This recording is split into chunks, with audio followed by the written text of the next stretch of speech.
Right. So you know how last time we did the show, we had so many failed attempts at starting the show that we managed to make an entire blooper reel out of it. I think we've just one-upped ourselves. Surely, if on our second attempt at Stop calling me doing a remote surely. show, that couldn't possibly go wrong, right? Wait, this is a remote one?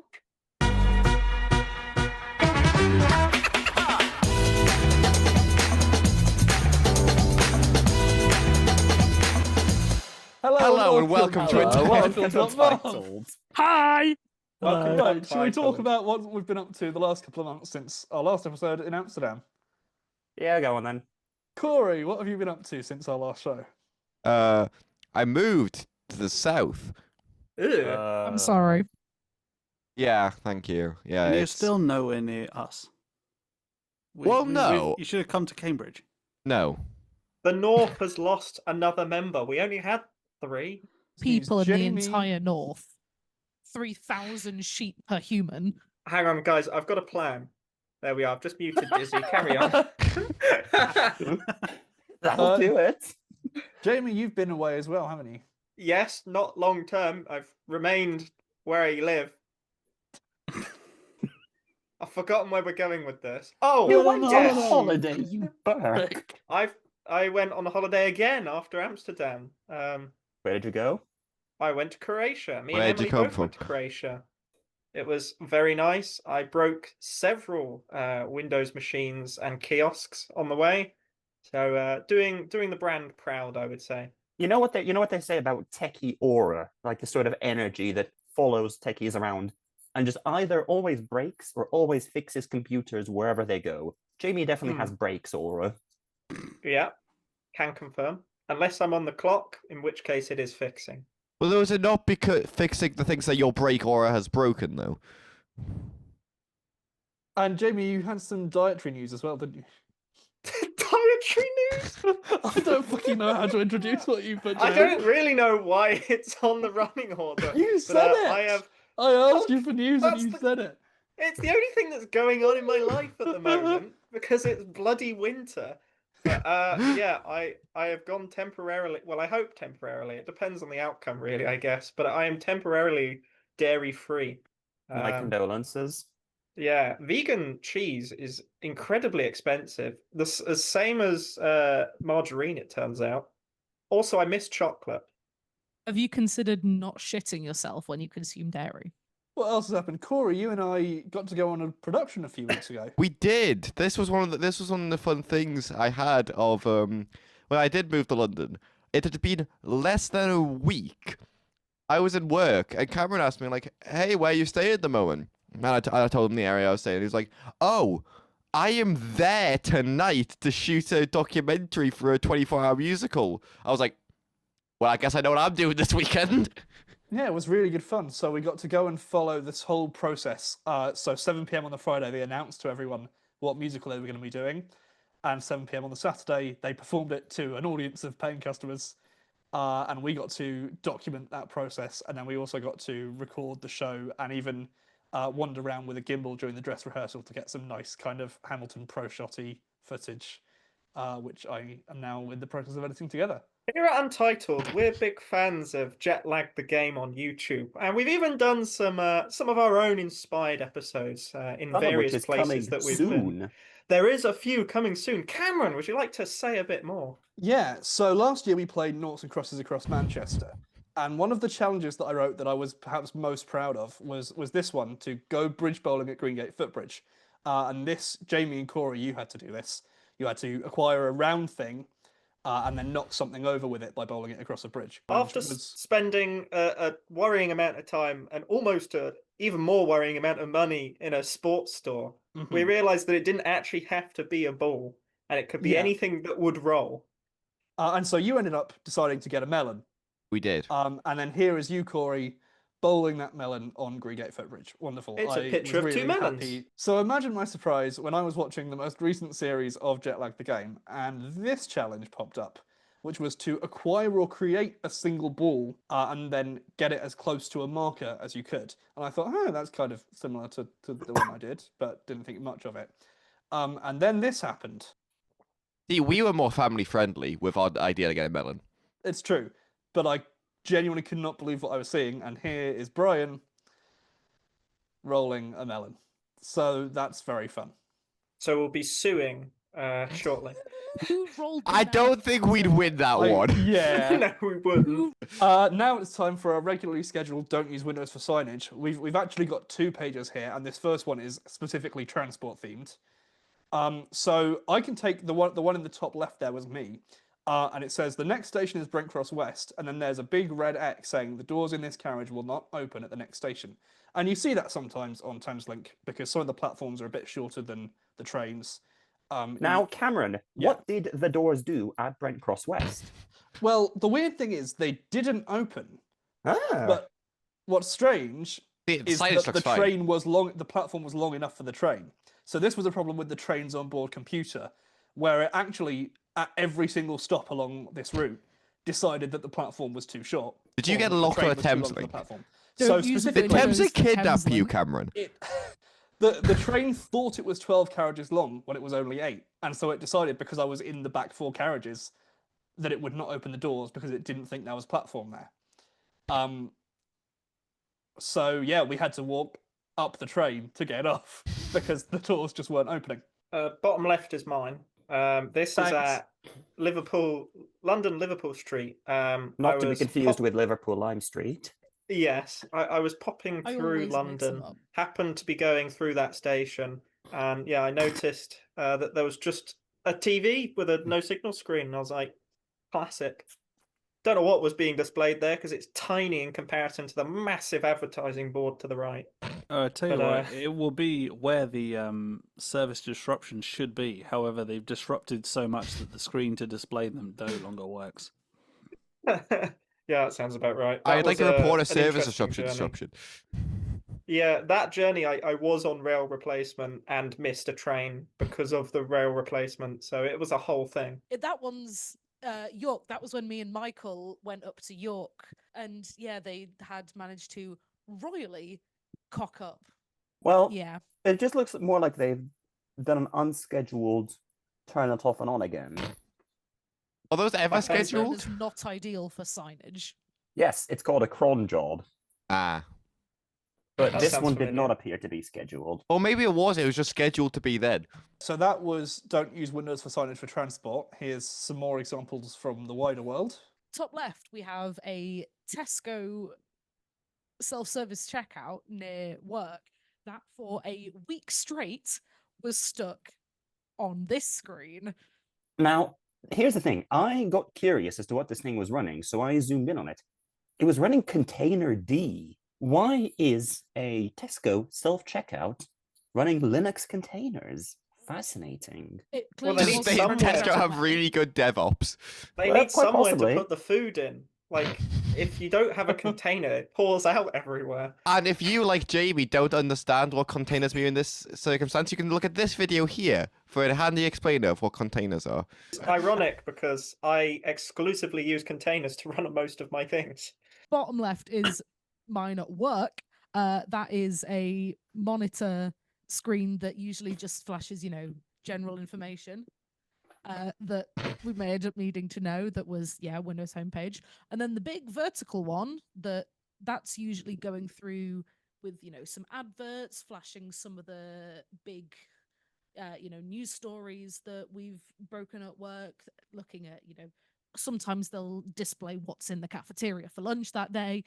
Not today. It was Windows homepage. So I'm just trying to look at like what's on the desktop here. What are apps on the desktop on this signage screen? Yeah. Why is Zoom installed? I don't know. Is it a group policy thing if it installs automatically on all the main join PCs? That might be. I just love the idea of someone taking a Zoom call in the middle of a corridor on a vertical TV. This is because my building at work, we have multiple lifts and they're all in the middle of the building. So, there's, the lift room and then the rest of the office around it. Just the lift room on one of the floors, just the entire main lift corridor, you're just blocking it because you're having a Zoom call. You want to get out on this floor? No. No. Get Zoom. Also, with this being your work, isn't it your job to fix these? Nope. Because I am broadcast engineering, not IT and systems. Oh, okay, fair enough. Corey, do you want to tell us about the last two? Well, they come from two separate instances. So, the one on the far right, me and Cameron were in a hospital. Don't worry, we're fine. No one was ill, but we happened to be inside the building of a hospital. We were walking between two areas, and we saw that one. I wanted to bring that one up specifically because it's funny because we were in this hospital again. None of us were ill, but Cameron then gets a very worried phone call from Marks, where Marks is worried about Cameron's location being in a hospital. From my perspective, I see Cameron's location on Find My at a hospital. I'm like, oh dear, something happened. And then I started, and eventually I'd message him, everything okay. Within less than a minute, I get a FaceTime call from him, and I go, oh shit. And then what just pops up is Bossman and Bossman over there. Which is an even more terrifying end reaction than if, they actually were ill. No, weren't ill, just filming a play. In a hospital. I'm pretty sure it was also like 10 p.m. at that point, maybe a little later, which is probably another reason Marks might have been worried. Because who the fuck is at a hospital at 10 p.m.? Unless you're filming a musical.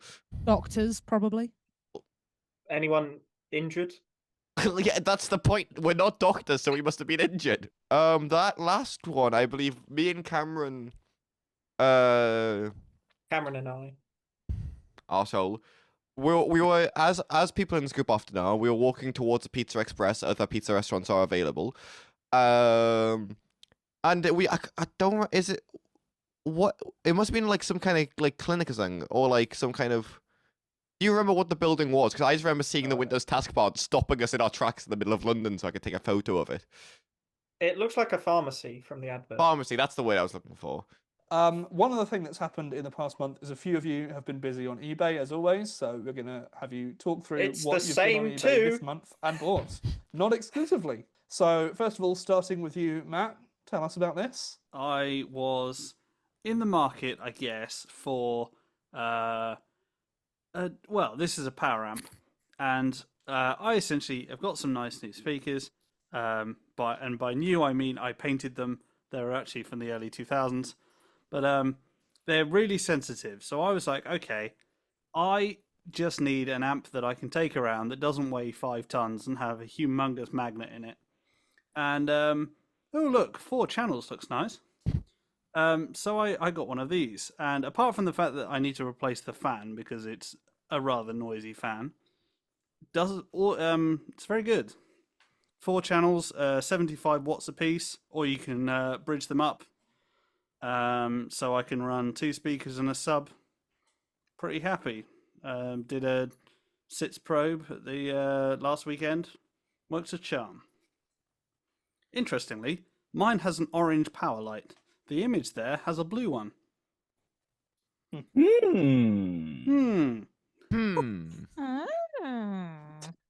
here's after market power LED. There you go. It's in real life. I don't know. It's got sockets on the back. Crazy. And you bought something else as well. Would you like to tell us about this one? What in God's name is that? It's an wireless. It's Matthew Stratford. 2. Yes, so I got this. This is a Wi-Fi, or like a Android Auto wireless dongle. So you can plug into your car.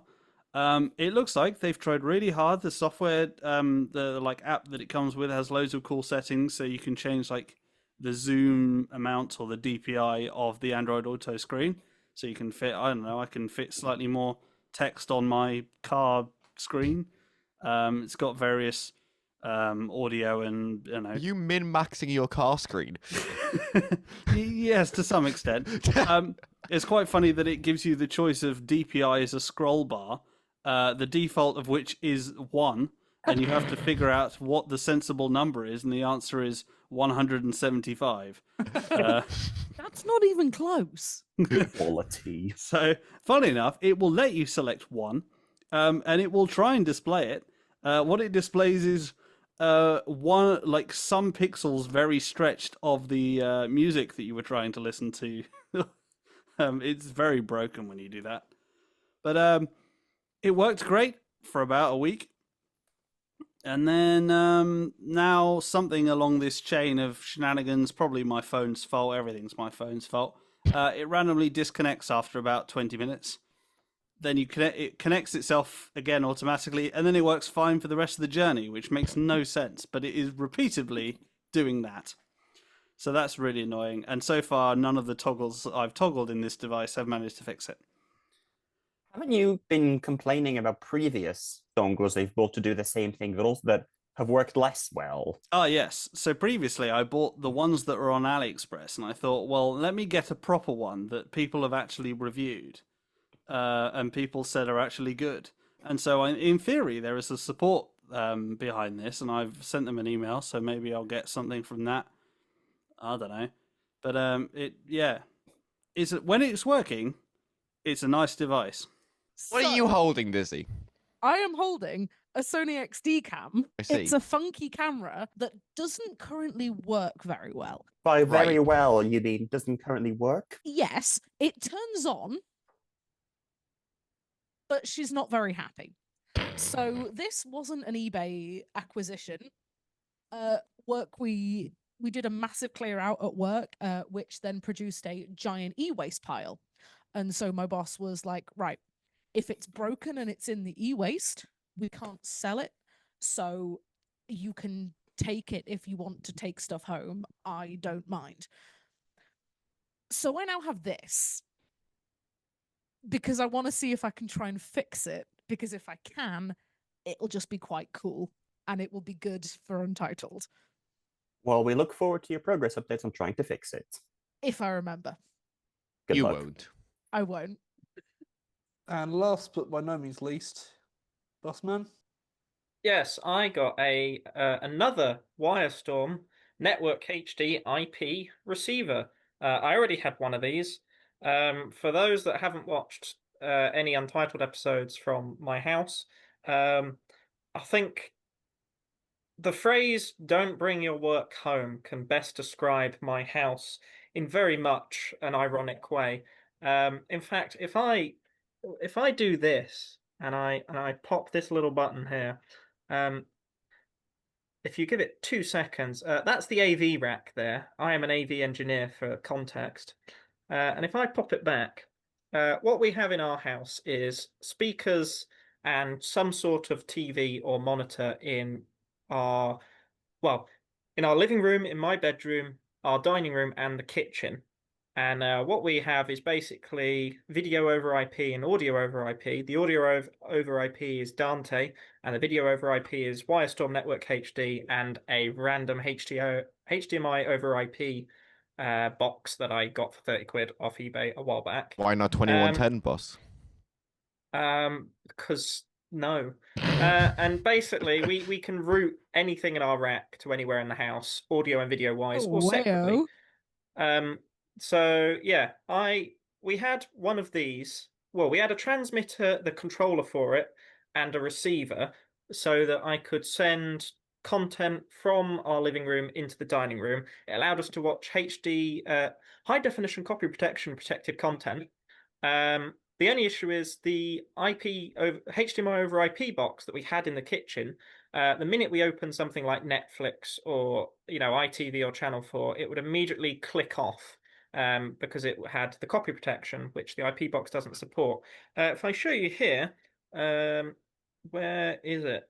Is it not listed on here? Apparently not. Yes, but Marcus.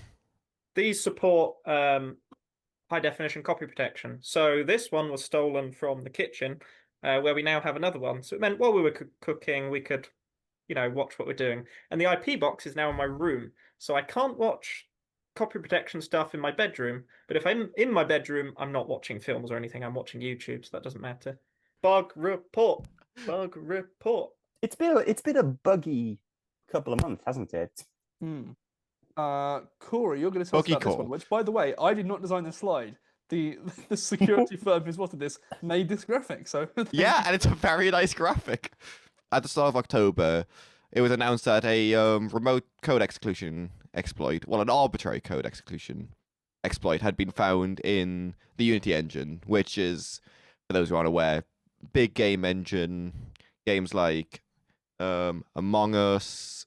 Among Us. I bring up that one because of its popularity, but many games. It's one of the biggest sort of like free game engines. I've worked in it in the past, which is the bane of my existence for like 3 weeks when I made the regretful decision of attempting to use it for my DIS. It was the bane of my existence for like my entire time in university. But anyways, so basically an arbitrary code execution, which, for those who aren't aware, basically let an attacker run whatever the fuck code they want on your device. The cybersecurity experts can perhaps correct my basic explanation, but yeah, in Unity versions dating back to 2017 and later, up to the present day. So this was interesting because Unity's way of dealing with this was they released updated builds of like all of their editor versions from 2019 onwards. 2017. No, 2017 2019. Yeah, it was. Right. I'll get on to this.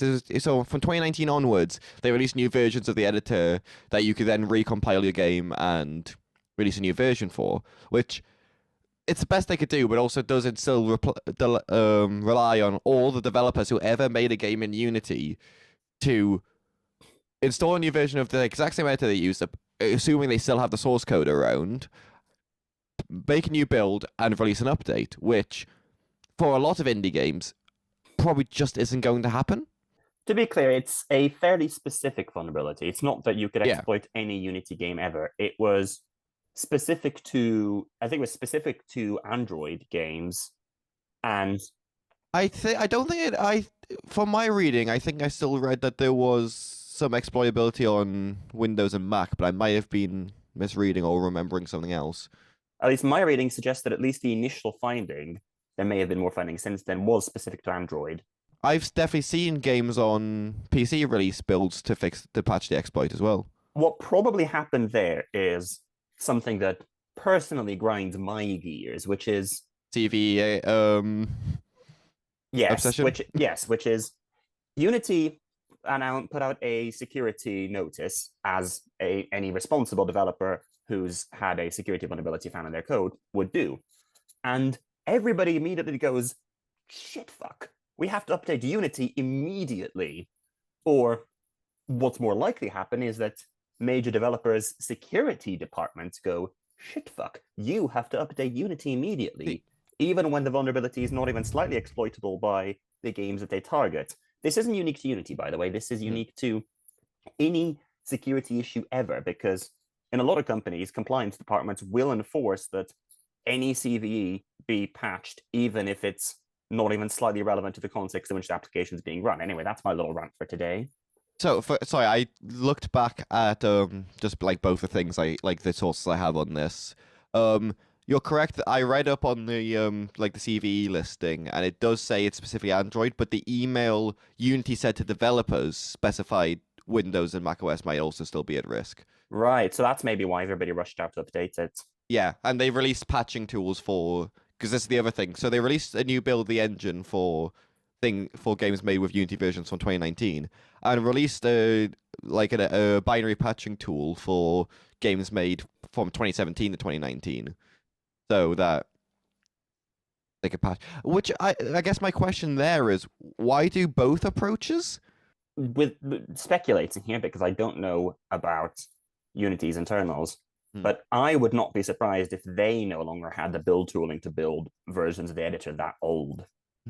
My thought is either that, or their thought process was nobody's really actively developing on 2017 and 2019, so they could just release static, whereas people might still be using 2019 onwards for projects, which is why they would release new versions of the editor. It just seems like a weird... Grand Theft Auto 6 developers out there. Oh. Build chain update for something that's been in the works for many years. Diz, why are you crocheting? It's a surprise tool that'll help us later. Okay, say no more. But actually, do say more, because you're going to tell us all about a couple of pretty significant issues Microsoft have had with Windows 11, starting with this one.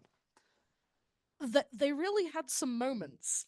They managed bugger recovery in Which Windows is 11. Recovery, isn't that the thing that you run when your system's already buggered? Yeah. So if that's Yeah, it buggered, is. Double buggered. You're buggered. As in, they managed to fuck it to the extent where keyboard and mouse inputs in recovery mode were no longer recognized. Now, correct me if I'm wrong. You kind of want those to be recognized in recovery. So if you're in recovery mode trying to, I don't know, recover your machine, you have no way of controlling it to tell it to do that. I don't know if that's entirely true. You have no easy way of controlling it. I just have ideas of like IT engineers having to use game controllers to navigate the recovery menu because nothing else works. Just what's the most insane input device someone could use to navigate recovery mode? Those Donkey Kong bongo game The controllers. bongos! Well, I'm pretty sure you're not a decent, IT team if you don't have some PS2 peripherals still hanging around. This or is a true. pair of bongos. Okay, I will retro state that you no longer have any normal, not cursed, and easy method PS2's of not cursed. controlling. Trying to reboot your machine that's got so fucked you've had to do it in recovery mode, and you're having to use a PS2 controller. That's cursed. No.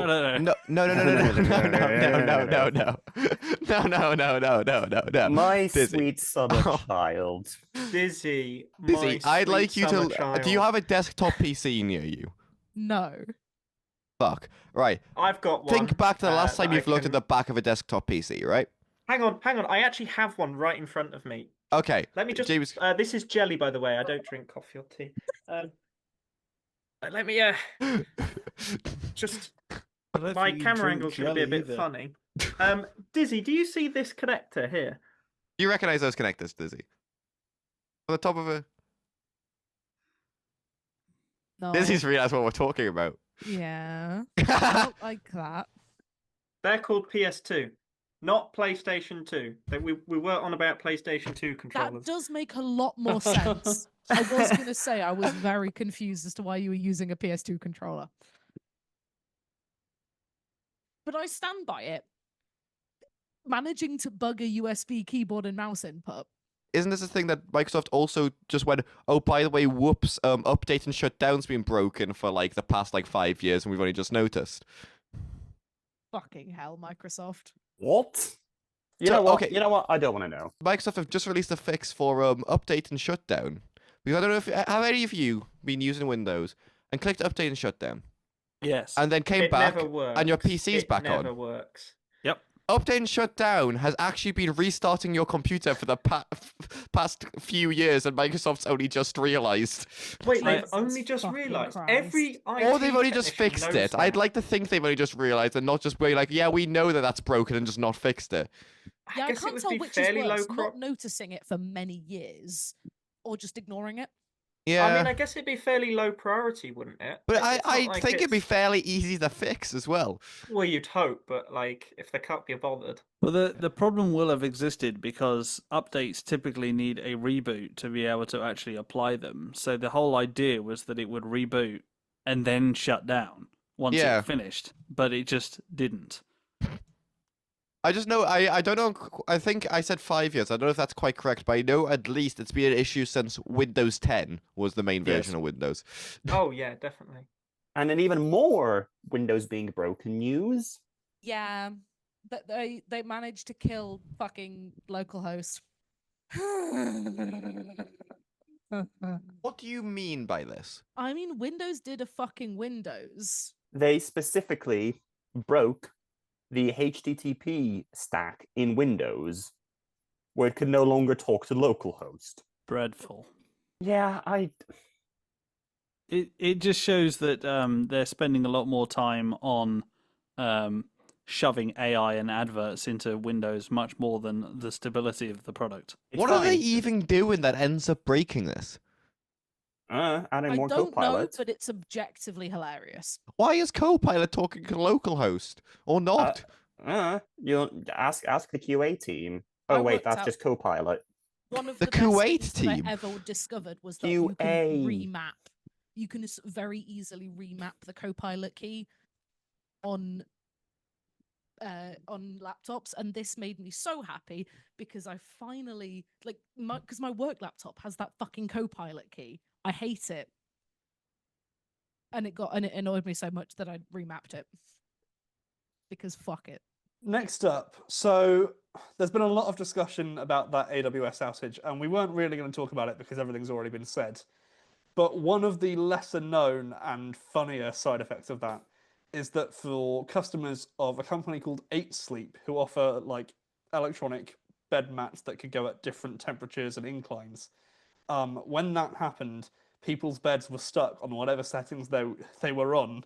And you couldn't, for instance, if your bed was set at a really high temperature to get ready to get into bed, it was just stuck there. If your bed was on some sort of ridiculous incline, it was stuck there. And so, good news, they've now decided to add an outage mode, which means that you will be able to sleep in the event of an AWS outage. As a strong believer in local home automation, this should have awoken so many people to the use to just hosting your own stuff. I know it's not easy for everyone. Or in this Home case, Assist possible. Well, for this specific product, yes. But there are products that will do it for you. And we really ought to move to a world where things are hosted locally. Our internet died yesterday, and my lights, my smart plugs, everything still worked. I wasn't able to connect to them from my phone. I did have to do other things, but I could still use them. So we should really be switching to local. Can I ask a slightly more fundamental Unless you're using question Windows, in which here? case you can't do anything local. Can I ask a slightly more fundamental question here? It's a very simple one, but it's I think the only reasonable thought you can have to read this headline. Why in God's name does tilting a bed need to go to North Virginia? Also, another fundamental question. Why isn't there a physical override? Well, that's what they build. The bed, well, they've just added it. Why on the bed itself isn't there a button to like turn off the temperature or reset it to its normal position? I think one of the funniest things chairs exist. I read about this. One of the funniest things I read about it is, like Cameron said, if you had it set at like a hot temperature, that it stayed at a short amount of time before you get into bed. Obviously, it stayed at that temperature. They're not rated to stay at that temperature, so the internal like machinery in these were overheating at the temperature it was forced to keep itself at. Why does it not? That should be a mechanical cutoff, not something managed by software. If it detects a temperature or override, it should cut. That shouldn't be something that goes to AWS. Also, unplug the bed. Like they could have just unplugged the bed. Well, this might be a thing. Like that's like going like, oh, unplug your oven if you can't turn it off because then like the knobs fell off. Like it might be like sort of like plumbed, not plumbed because it's not water, but like just sort of like plugged straight. You couldn't turn your oven off. Do you all not know where your oven shut off is? It's behind the bed. Like I know where all the shut-offs are in case I need to do that. Is that not something everyone knows? It's basic safety. What's mad about this that I've thought is the 8 Sleep bed. I believe the controller for it is just a Linux machine, which has some interesting things. I think there was a report recently about how you like they have a tunnel so that they can access your bed and presumably the network that surrounds it. Yeah, they can. Sorry. Can we just go back to the sentence? They have a tunnel so they could access your bed. Yes. And the fact that tunnel. I'm SSHing to my bed quickly. And then the second mad thing is that they were able to solve this outage mode by providing Bluetooth connectivity to it. So the device had Bluetooth, and they decided not to use it for anything until now. Well, isn't that like the Nintendo Switch that had Bluetooth for like I think it was like 3-4 years before they finally went, oh, by the way, we've turned on Bluetooth headphones as an option. Yes, it supported it the whole time, and there was a random update 3 years in where they went, oh, by the way, you can connect Bluetooth earphones, but it means you can only use 2 controllers. The last mad thing is that, like, you know, you could set up this this bed with like schedules and whatever else, and none of that was implemented on device. Yeah, this is what I'm saying. The whole so Linux many machine. of the features should have been like. I get companies want to have control and whatnot, but just from a fundamental level, they should be like, okay, fine, in a worse world, 1980 whatever kind of 1984. That's the one. I keep forgetting the year. In that kind of bullshit. Yeah, okay, fine, go to the server. Not fine, but you know what I mean. But the scheduling should be local, at least so that it's Just for cached convenience. better, and less like your infrastructure doesn't have to be as good because it's local. If you've got the processing power, the storage, basically, if you have a computer locally, which you do, why is that? Storing a schedule and running a couple of commands, it's not like you need a beefy computer. A Pi could do that. Well, quite a board could do it. It could be mechanical, for fuck's sake. That's what I mean about the temperature overload. That should be a mechanical switch because it doesn't need to be software. Just before we move on from this, does anyone want to take a guess how much this thing costs? Oh, I saw. No, I know this. I know this. Say. I heard about this, so I won't say. $4,000. I'm gonna go $4,000. Okay, Price is Right rules. Closest without going over. Jamie says $4,000. Well, it depends which one you get, because there are some that are just a mattress topper. Right, starting price. I think it's $2,500. I think. I'm gonna go $1,500. I'd like to change mine because we're talking about the basic model. I'm gonna go for 1,000 UK pounds. It is $2,000 plus a $17 per month subscription. Without which and you pay your bought features. Are you talking just the mattress topper, like the entry level, Cameron? Yeah. Because the thing is, my brain, I was thinking like the actual like beds that did like the inclining and stuff, which go for, I think it was around $10,000 or something like that, in that ballpark. People have too much money. So the people who are having these issues have paid multiple thousands for a bed that doesn't work if a hamster in North Virginia chewed through an Ethernet cable. Is that what happened? Actually, or chewed through, your home phone line. However you get your internet. There are many that's true. different hops of network between your house and US East 1. For example, our house, if someone like operates radar near ours, our 5G network goes down. So, on the Black Friday, on the pre-Black Friday sale, sorry, you can get the Pod 5 Ultra, their full setup, for the low price of £4,050. I can't. Why do people buy this shit? That's £500 off. Do they advertise it in pence per night to make it sound tolerable? Pence per. It's also £17 a month will be pence per night. I shouldn't have to pay to sleep, right? Why have I got a subscription? I don't. You have to pay an extra £8 a month for more warranty.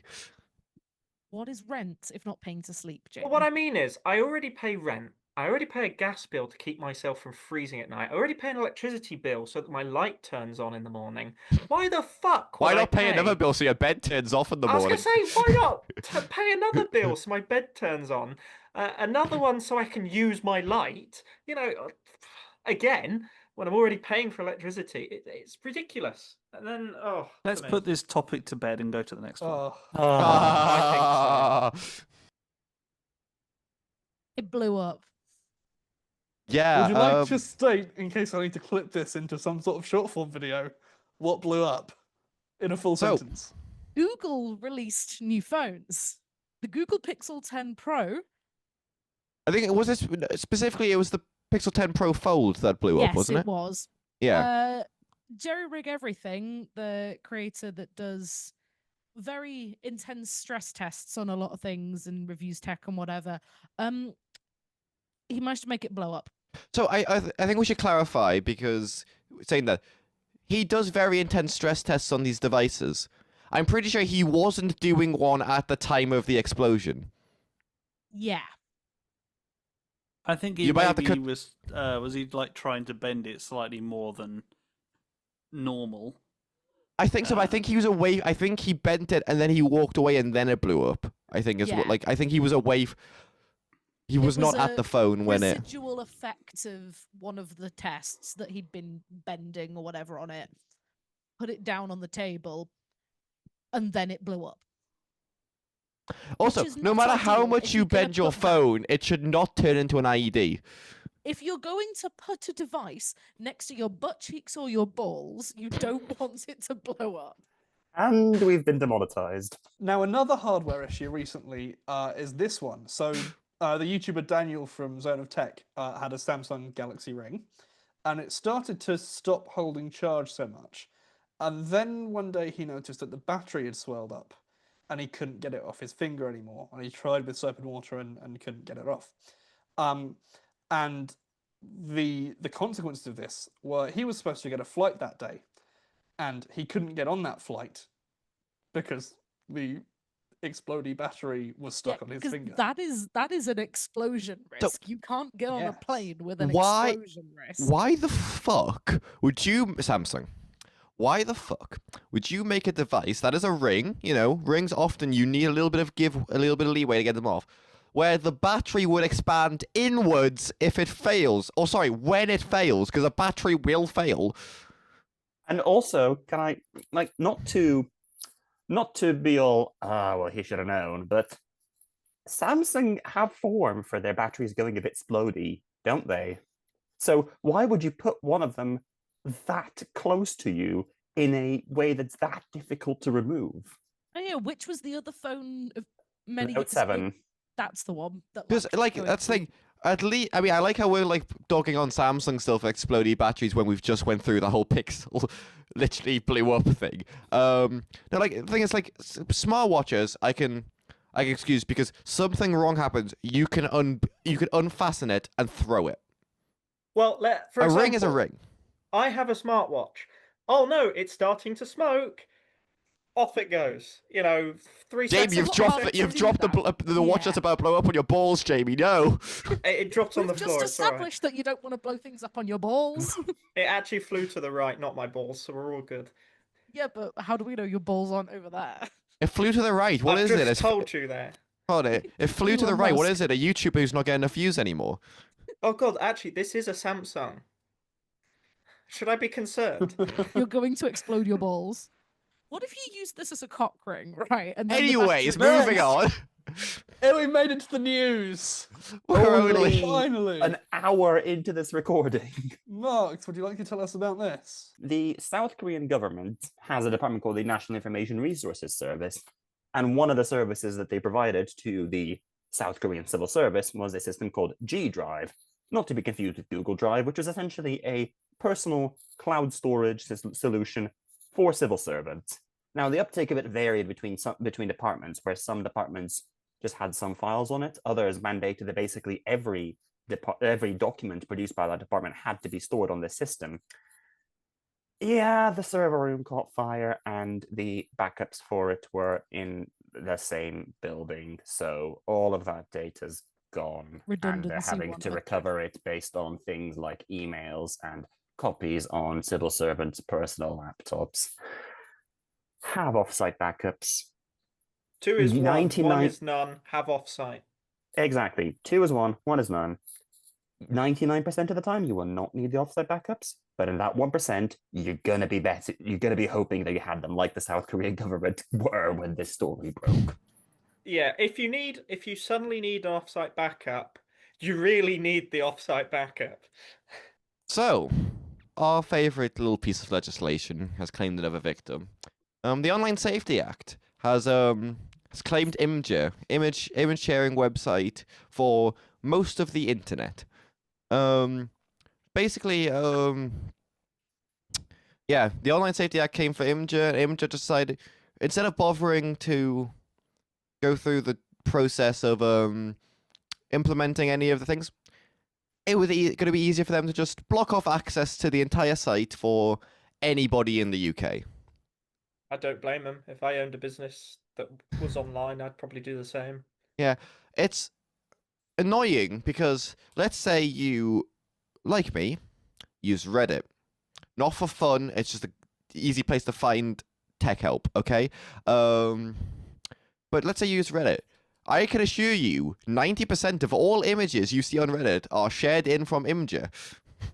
Well, Reddit wasn't the one that I would go for because they have been pushing their first-party They've been image pushing hosting it, but a lot more. But the one that I was going to say is that I was scrolling through like the documentation pages for a Minecraft mod.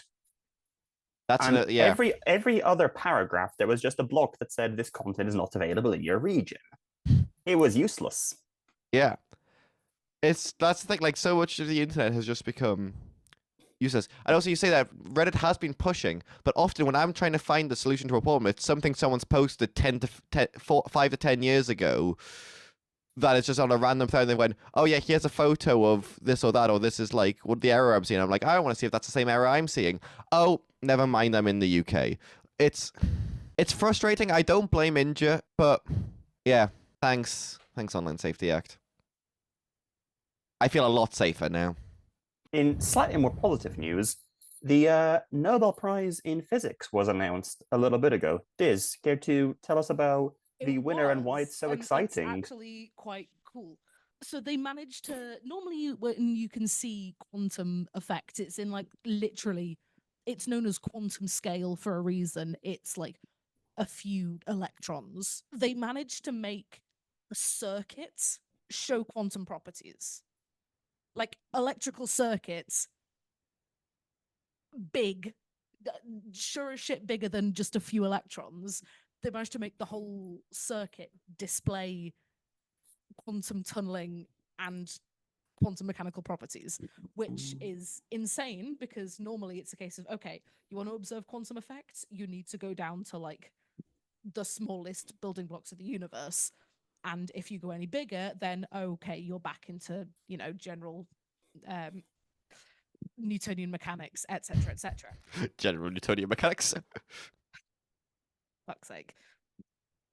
But yeah, they had giants. I've got the press release open on my phone if I'm looking down because I want to get the actual details of it right. So they built a circuit making sure that it had zero electrical resistance, which is possible with making the circuit solely out of superconductors. And because there was tiny little layers of non-conductive material in between the superconductors, you could actually control and notice how the electrons in the current behaves as it passes through the entire circuit. And they managed to show that the entire circuit was behaving as if it was one singular particle. Like the entire electrical circuit was behaving as one particle and therefore displaying quantum tunneling and quantum mechanical effects, which is insane and incredibly cool because how and what the fuck? So, Dizzy, you say yes. big quantum tunneling is what you've just said, basically, yeah. right? So how far are we from portals? Where's your nearest one? And we'll let you know. Part of it needs to be orange and part of it needs to be blue. I have a feeling we'll come back around to that soon. Anyway. Meanwhile, in the electronics makerspace, there's been a bit of a shakeup because Arduino, who have been for decades now, been known as makers of little microcontrollers, like lightweight bits of kit that you could run code on and like interact with various electrical circuitry, known for being particularly accessible and open with things like their tooling. They've been acquired by Qualcomm, who are one of these sort of big chip making giants, particularly for things like ARM CPUs, as well as networking, so-called baseband chips. Now, the reaction to this has been somewhat mixed in that they have already announced their first product, which is the Arduino Uno Q, which is an interesting one in that it has both a STM32 microcontroller and a Qualcomm Dragonwing SoC on it on the same board, so that they could interface with each other, which is an interesting way of doing it from a purely technical perspective. However, if we look at the motivations for it, Qualcomm, when the acquisition came around, they did emphasize that Arduino would keep its own ecosystem, in that they would not be subsumed into the Qualcomm megacorp, which we'll see if that lasts, because Arduino is an interesting one in that their hardware has very high margins, and that an Arduino board costs something like 20, 30 pounds, something like that. The actual silicon on it costs maybe £2 or £3. A big chunk of that value comes from the Arduino brand and sort of the access to Arduino tooling. So it'd be interesting to see what Qualcomm do with that, whether they push more towards Qualcomm's tooling and Arduino developers into the Qualcomm ecosystem, or how separate it'll stay. Particularly because when you look at it from the context of the wider industry, you actually see things like, for instance, Apple Silicon, which is a heavily vertically integrated stack with Apple making their own hardware. Well, Samsung also have their Exynos line of CPUs. The whole industry, particularly in the mobile market, is pushing for more vertical integration to perhaps Qualcomm's detriment. So it'll be easy to see where they see Arduino fitting into the wider, effectively, Qualcomm product range. I'm very curious what kind of AI they think they're going to run on this thing. Oh god, yeah, I didn't even mention that. Because, the branding has tons of AI all around it. And yet this thing, I believe, is like a single core Linux ARM chip. And then a single core microcontroller with some kilobytes of RAM. I'd guess it'd be things like running local neural networks on the ARM chip. Either that or pushing more towards Qualcomm cloud stuff. Yeah, I mean, they're claiming that it can do video stuff, so I'm thinking like it'll do cut your head out of a live image pipeline kind of thing. But me when French Revolution. Can we just mute Izzy? The bubble needs to pop. That I am fed up of AI. Can we just stop with it now? I thought it would die sooner. None of it, please. It's a big Jamie's got the energy of like a parent who's like, okay, it was I allowed it when you started, but I'm getting sick of it now. Let's. Well, exactly. Some of it was kind of cool. I mean, I never really found it that interesting, but I could see the appeal for some people. Maybe it was kind of cool for them. I used the image generation time one time for a shit post. I was making you get the airline safety cards. I was making one of them for a friend's car because it was incredibly funny, and it was a lot quicker than Photoshop. But I used it one time, and I'm fed up of it now. None more. No, we don't want money yet. No, no more. But it's holding up the economy. Yeah, that's what concerns me. By that I mean it's going to destroy the economy. Well, quite. I've seen some hallucinations from AI in my time, and I'm worried that if AI is trading on the stock market, we're all fucked. It already is. I know it is. That's why we're fucked. There was something recently about how approximately 50% of stuff being generated on the internet may be AI now. And at that point, AI is going to eat itself and become more and more AI. So Waymo have announced that they're going to be coming to London in 2026. It feels like for the UK, self-driving cars have been 6 months away for the last decade. It is a self-driving taxi service, essentially. So they have no drivers in their vehicles. It's fully autonomous. They are a subsidiary of Google. I've seen how people drive and ride bikes and scooters on London roads. This does not feel safe. I was gonna say, right? I think they're currently based in, is it Los Angeles, San Francisco, and somewhere else? Austin. I know they were in Austin for a little while. Oh, right, Austin. I did think it was Texas. None of those, to my knowledge, are particularly big on cycling. Cycling is a lot. Yeah, we're all walking, to be honest. Well, cycling is a lot bigger of a thing in London. I was just saying this. Sorry, I carry on. can't see this going well at all. It's going to kill at least 7 people on Boris bikes. Well, Even cycling aside, I'd be interested to see how it navigates the more narrow and windy roads compared to the sort of wider, straighter roads that you tend to see in American cities. The general I mean- attitude of pissed off British drivers.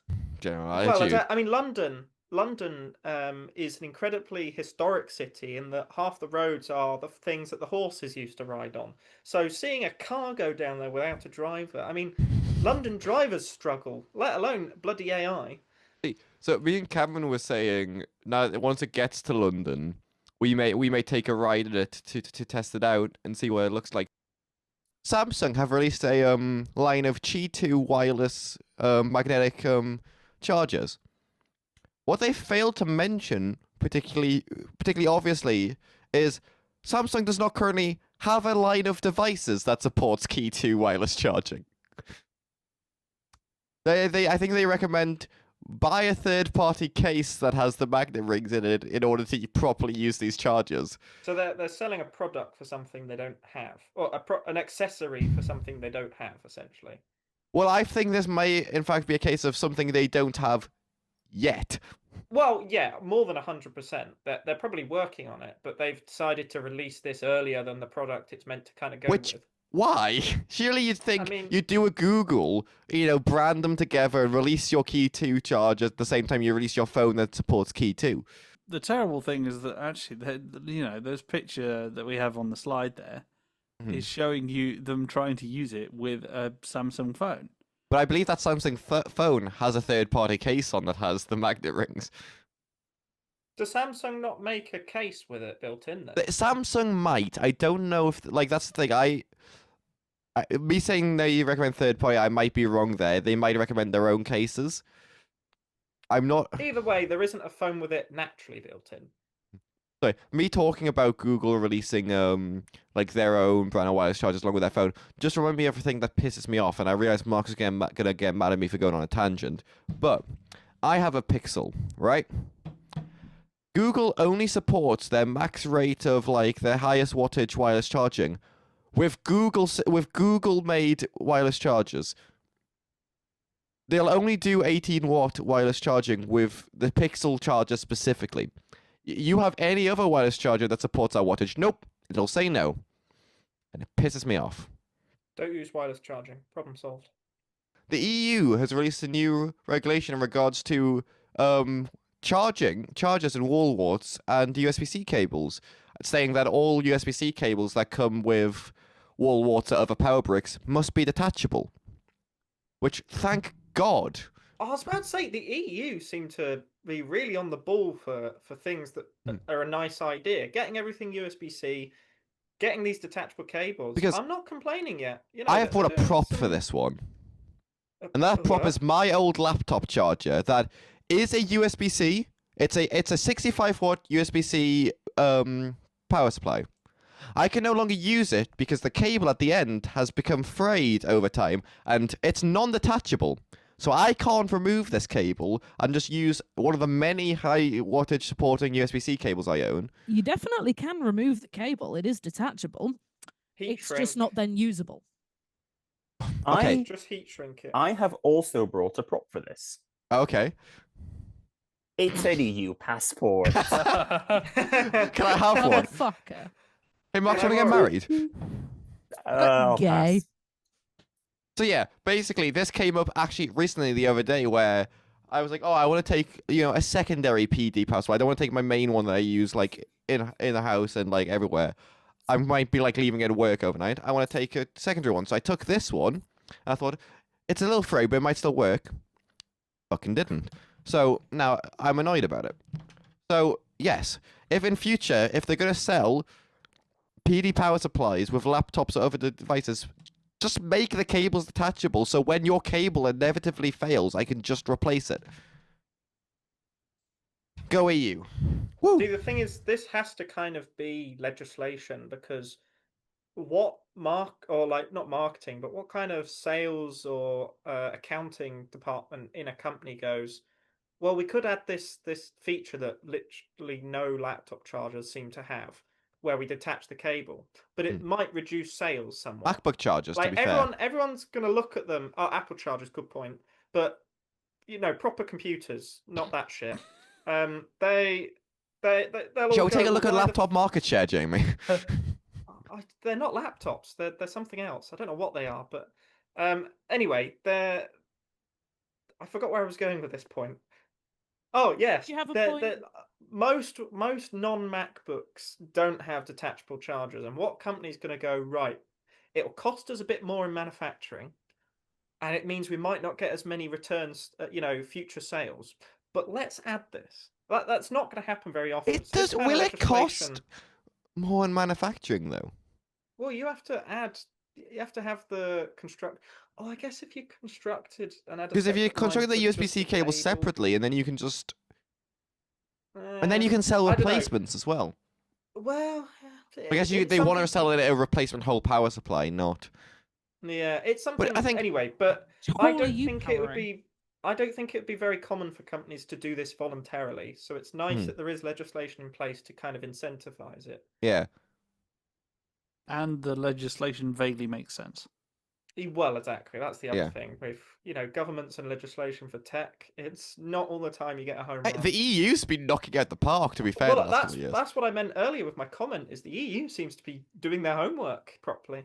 Now on to this one. From the people who make motorbikes and engines off the back of a toy boater in flipping in Top Gear comes one of their various music divisions, Steinberg, and they have, for whatever reason, decided to actually release VST open source. Before they had kind of a sort of weird license with GPL3, which was not very convenient for anything that was actually open source. But now they're owned by Yamaha. I didn't know that. Okay. Hey, Matt Strat, what is VST for the listeners at home? VST is effectively the dominant standard for plugins for audio editing and music production software. So Unless you use Pro Tools. Yeah, unless you use Pro Tools. For any other editor, if you've got a virtual instrument or an audio effect, a lot of the time it's going to be packaged as a VST plugin. There are other standards there, like Corey mentioned Pro Tools, that uses its own standard. Apple has the audio unit standard. And what may have contributed to this happening is that there is a emerging new fully open standard called CLAP, which is problematically named. Which is easier to good name. Great name. Great name. Guys, I've got the clap. Hey, have you got the clap to give me yet? Poor Can you give me the Poor clap? We've lost Marks. Bye, Marks. Hello, support. Can you give me the newest version of the clap, please? Yes, spread them. Marx is all clapped out. Are you We done hurry the yet? fuck up because I have. Could you work release this as a tomorrow. clap, please? Okay, So, clearly not. Hopefully, now that they've done this, it should be easier for open source projects to actually implement VST, the standard. Hopefully, slightly less reversing engineering and without spending lots of money paying it to Yamaha. Without risking your repository being taken down by Yamaha. Yeah. So, hopefully, it will be coming to more different applications and more better open source plugin VSTs will be available, and that'd be cool. We'll have to wait and see what people come up with.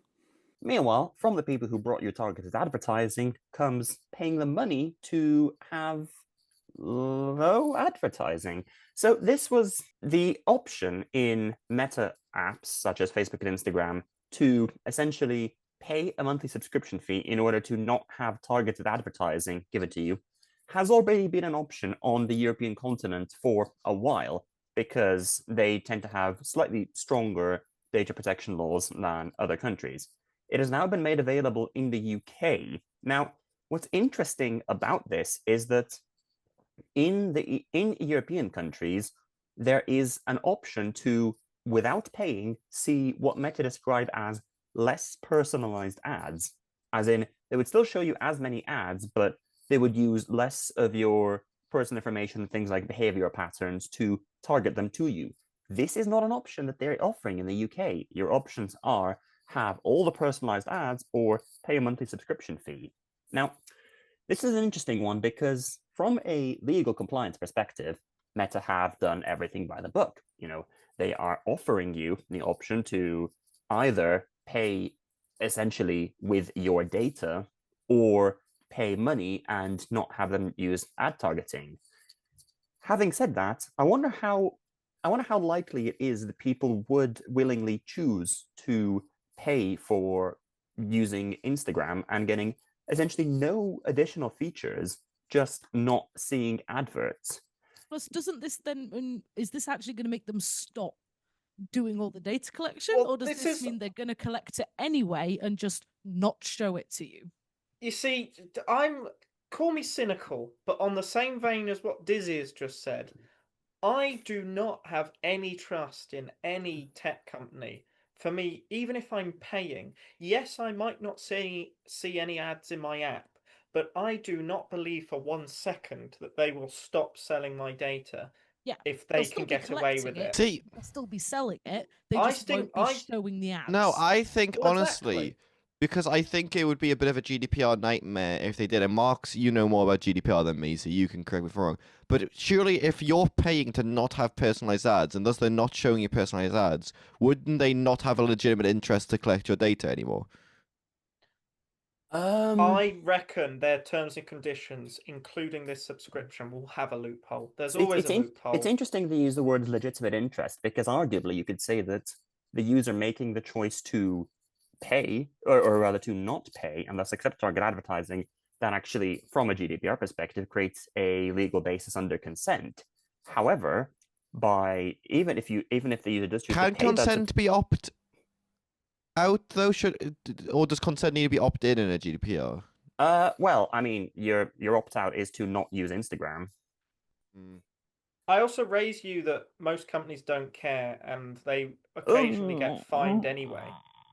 But call me cynical, but Instagram has been fined for this kind of thing before. It's just only when they get they have. Look, I'll look up a citation. Yeah, I know. I'm sure they have, but I'd like a citation when they. But that's probably a good idea. Yeah, but there have been tech companies that have been audited and have been shown to be non-compliant with GDPR. And call me very cynical, and I think I am quite a cynical person when it comes to this, but I do not believe for a second that paying money to these companies will stop them collecting data on me, even if technically they should.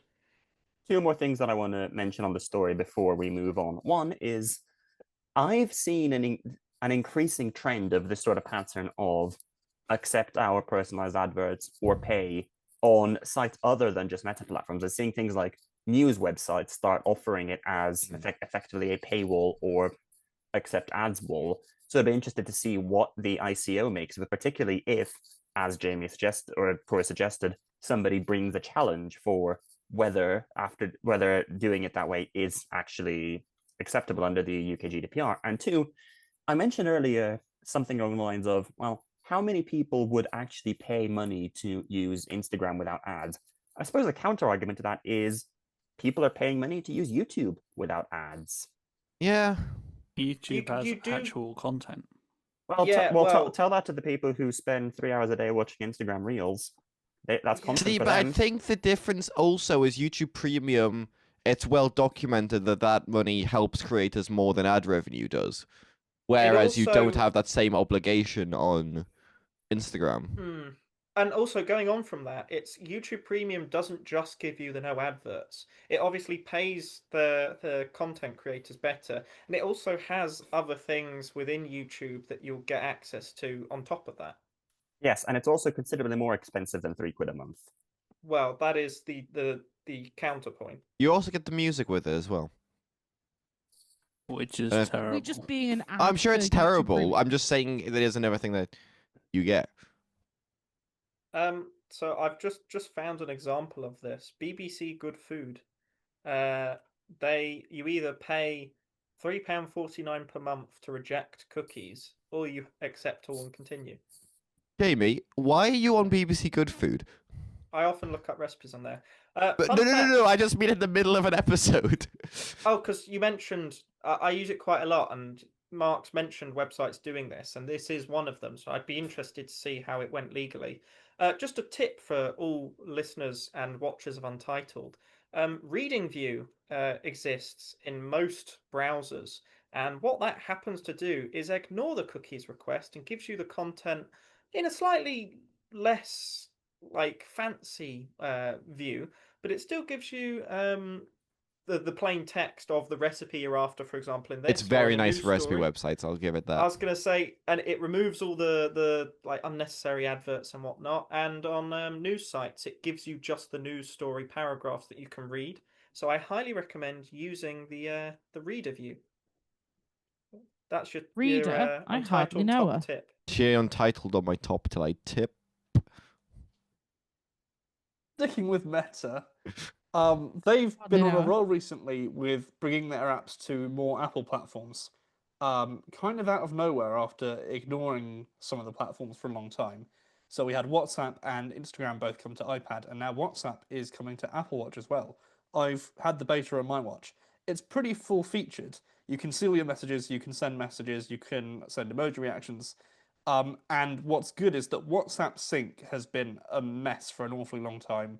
They've had various iterations of desktop and iPad apps that sync to your phone in different ways. And this one does just work. You don't need to scan a QR code or whatever. You just open the app and your messages come through. So previously, you would get WhatsApp notifications on your watch synced from your phone, but there was limited functionality in terms of replying to them. Now it's a pretty full-featured version of WhatsApp on your wrist. Double-decker trains. Yep, there we go. We're done. I'll be honest. We left this segment here purely as Dizzy Cooper fan service. I like double-decker trains. Okay. We both went on one in Amsterdam, When we and were we in both Amsterdam. loved it. So Oh. This When is we were in just for the Eurostar, correct? Yes.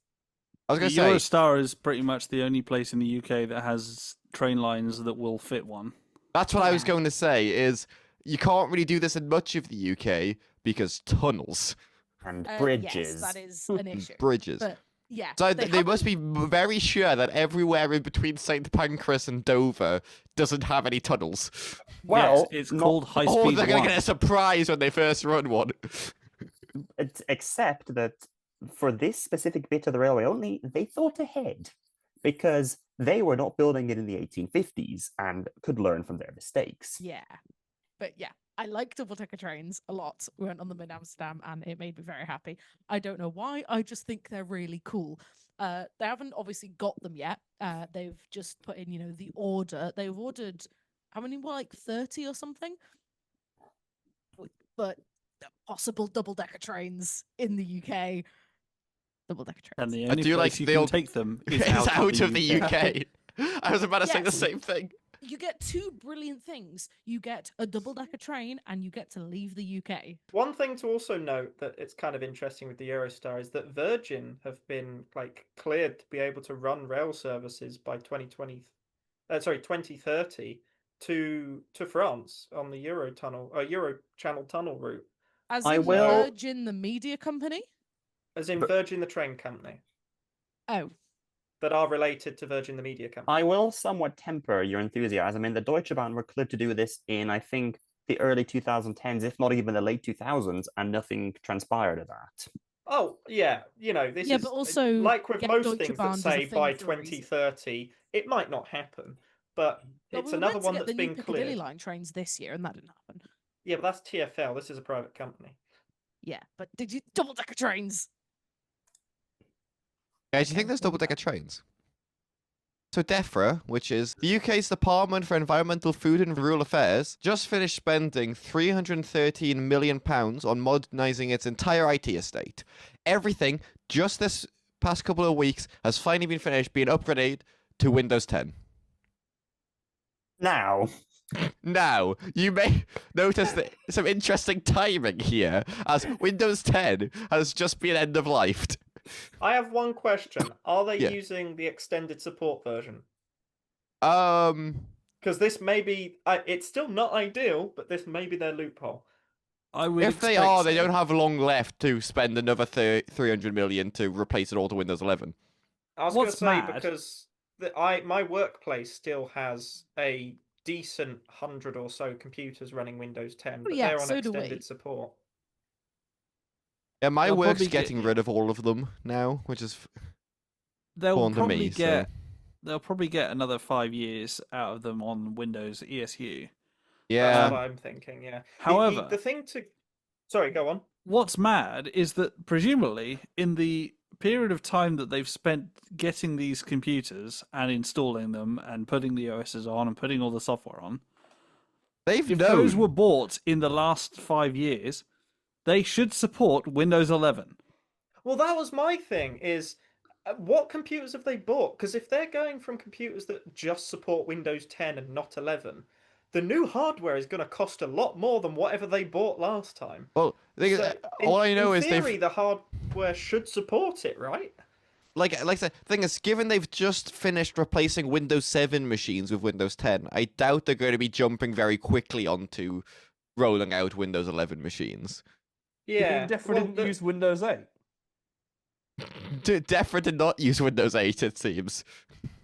You see, the thing is here is either it's not going to cost them an awful amount to go to Windows 11 because it'll just be the price of pushing new software testing and getting them all to Windows 11, or it's going to cost them way more as they need to update the more demanding hardware of Windows 11. Yeah, I mean, to be fair, given that I'm currently in the middle of an argument with a load of servers that we have at work, that I'm having to install TPM chips into all of them in order for us to be able to update them to Windows 11. The solution is don't use Windows on servers.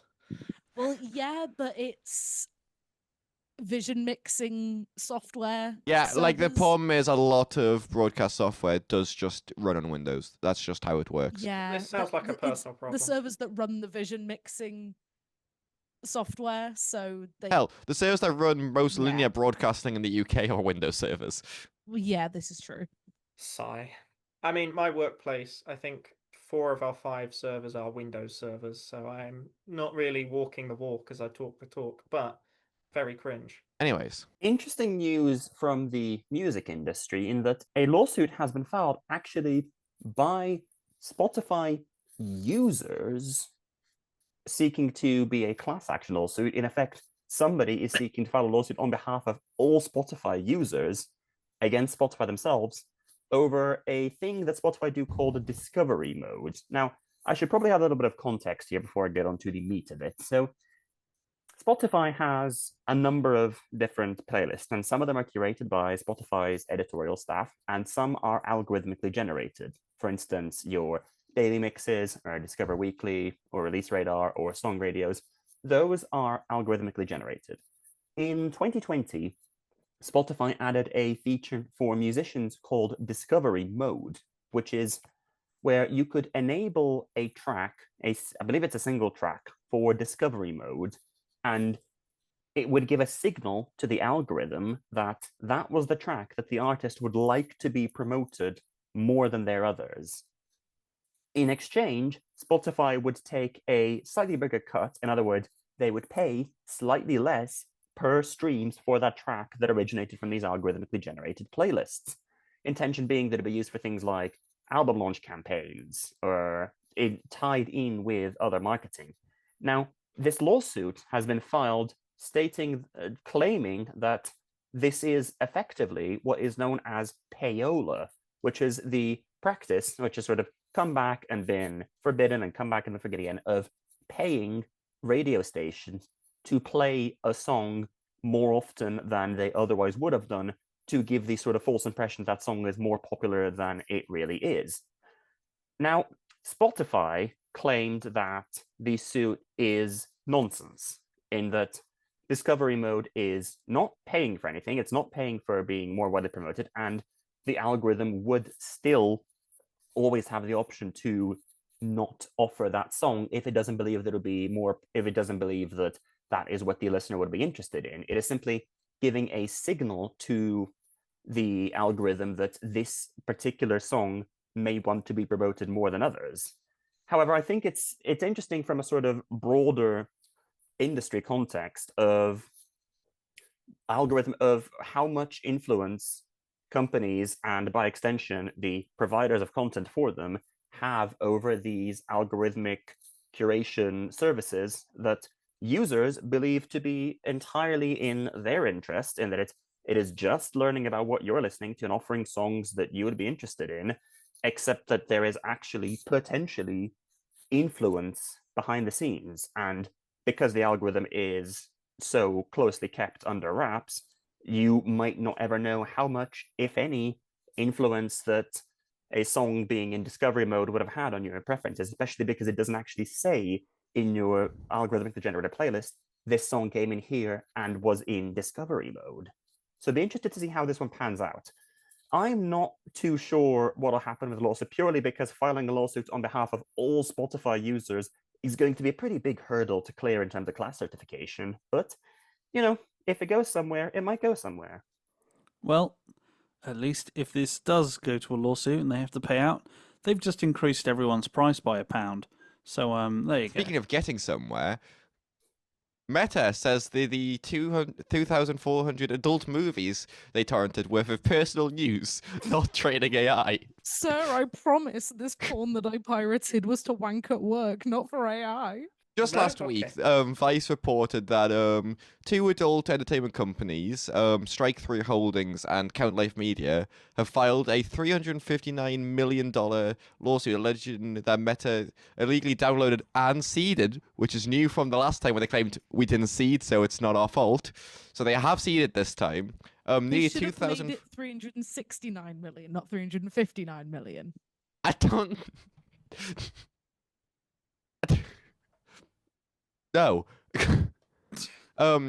Alleging that they seeded these, they only seeded these videos to train artificial intelligence. They specifically collated 47 separate IP addresses that they linked to Meta that allegedly downloaded their films illegally. Specifically, this was an interesting paragraph that specifically singled out in the lawsuit was one individual that was the father of a Meta contractor whose home IP address allegedly downloaded 97 videos. Strike 3 suggests this links to Meta to more infringement. Meta counter said it only proves someone's dad is super into porn and has no VPN. I do enjoy that when you're so deep, no pun intended, into farming content for AI that you'd rather say that people are 2,400 videos worth of wanking at work rather than just admitting to illegally trading stuff off other people's content. I'd be concerned. Why the fuck are they training AI on adult movies? Well, this is what I was about to say. There's the ethical question of then what are they generating after training it on adult movies, which I don't know if we want to go into all of that right now, but... I mean, that's a lot of porn that people are downloading at work. I feel like I should be concerned either way at this one. I don't think there's an easy way out for Meta here. Either way, it looks really bad on them. I did enjoy that the article also listed the specific brands and titles of the porn that was torrented by Meta. Do we have I'm not going to list them here. Go on. Okay. I'll take it out. The lawsuit filed in July accuses Meta of willingly and intentionally pirating titles from Strike 3's adult brands, which includes and my favorite name of the bunch. Someone's going to have to explain these to me. Do you know what a penis is, Jamie? Yes, I believe I've got one of them. You know what a vagina? Just about, yeah. Imagine putting one inside the other in all sorts of different ways. Right, I've established what I am aware of what pornography and sex generally is. I meant more specifically what these categories meant. Your mother Google it, but on a VPN and not at work. I am not Googling it. Jamie I don't have some... a VPN. Can I maybe suggest Jamie could do some independent research? I am not doing that. I would rather remain... What were the categories? I'm not listing them again. You can find the article in the doc. No. Just... I'm not opening that. Well, I'm not listing them again. So Virgin Media has had to apologise to a Welsh rugby player after he featured on a... They have to apologise for him being Welsh? Was that what they were apologising for? So, he was on a Welsh talk show, and the... Welsh language talk show? No, just a talk show filmed in Wales by Welsh people. Okay. It was not like I don't think the actual content was Welsh language, but that's besides the point. The point was the description was written in English, and it described him as being the team's hooker, which is a position in rugby. Yeah, in the scrum. Sure, it is. It is. It's in the scrum. It's the guy that gets his legs out and grabs the ball. What are you calling me? But instead, they translated it into Welsh as Bhutan, which is the word for prostitute, not the word for the rugby position. Obviously, given this was a Welsh-hosted talk show that was primarily watched in Wales, people noticed this incorrect translation and got, quite rightfully, quite annoyed about it. So if you were ever unsure about whether or not AI translation is quite there yet in terms of context, I think we can safely say the answer is no. Which either that was an AI translation or someone right at the end of their workday who wasn't quite sure what kind of guests they were having on this show. I'm sure they just put in Google Translate and that's what he gave them. Yeah. I don't even know if it's AI. I think it might just be Google Translate. Well, Google Translate is AI. That doesn't use context a lot of the time. Yeah. So, a few years ago, Snapchat went from their 2D Bitmoji kind of cartoonish avatars. They introduced these slightly horrifying Uncanny Valley 3D versions that They're no one so likes. cursed. They've been I meted. still don't like them. And they got a whole lot of negative feedback on them at the time, and now they've finally decided to reintroduce the 2D version. Except they haven't. Right.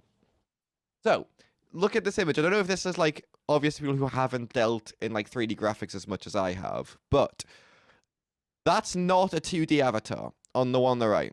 That is very clearly the 3D avatar, just with some fancy cell shading and, like, outline lines to make it look like a 2D effect.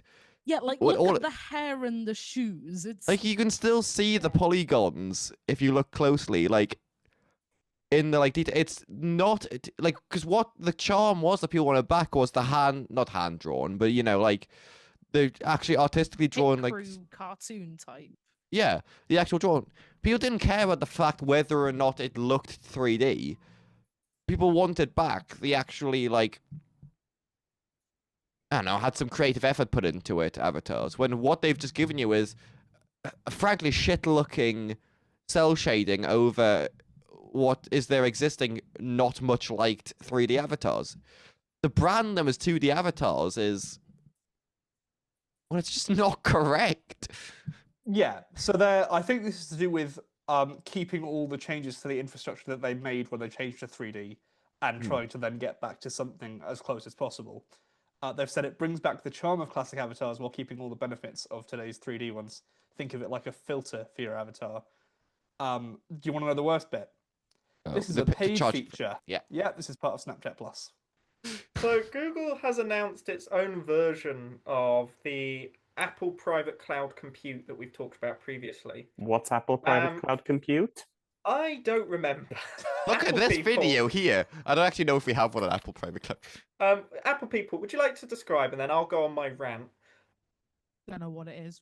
Basically, Apple will give, when you're doing off-device, like, AI stuff, Apple pretty much give you a virtual machine that is only yours and yours only in the cloud, that they run all of your private AI compute stuff on and nothing else, so all of your data stays in that little box and no one touches it. And more, at least more that's my than that, understanding. the silicon is designed in a way that Apple cannot do things like reading its memory. Arguably, it depends on how all far the you trace software that Apple. runs on it is publicly verifiable by security researchers. I will make one point on this story. On... There is a problem with this that Google haven't thought of, and it's the first line of this sentence. Sorry, the first word of this sentence. Who the fuck is going to trust Google? This might be me being cynical again, going back to the conversation earlier, but I wouldn't trust Google as far as I can throw them to be private with my information. How far can you throw Google? Well, I wouldn't trust Apple as well, in fairness. A lot of people do. I think you're just like a deeply cynical and paranoid person. Do you know I might be? Have you thought about seeing a therapist? No, I just don't trust anyone. Is this not just so that they can so that Apple can buy their model and run it in Google's cloud rather than Apple's one? Either way, I don't think it's going to be private. Now, on the show, we've talked about USB-C a couple times, and it's, this idea of this sort of universal cable they can use for everything. One thing that we thought you could use USB-C for is transferring a file from a computer to a computer. How did that go? Right. Marks, what are you attempting to do? So, there is some footage from our recent trip to Amsterdam on this computer. We're trying to transfer it to this computer. How hard could it be? We have cables. They are directly connected to each other. They are directly connected via a USB-C to C cable. Corey is body blocking the shot. Sorry, I was picking up a plate. And yet, it does not work. We're now trying to use... Is it WebDAV? Something like that. It's one of the things that macOS apparently supports.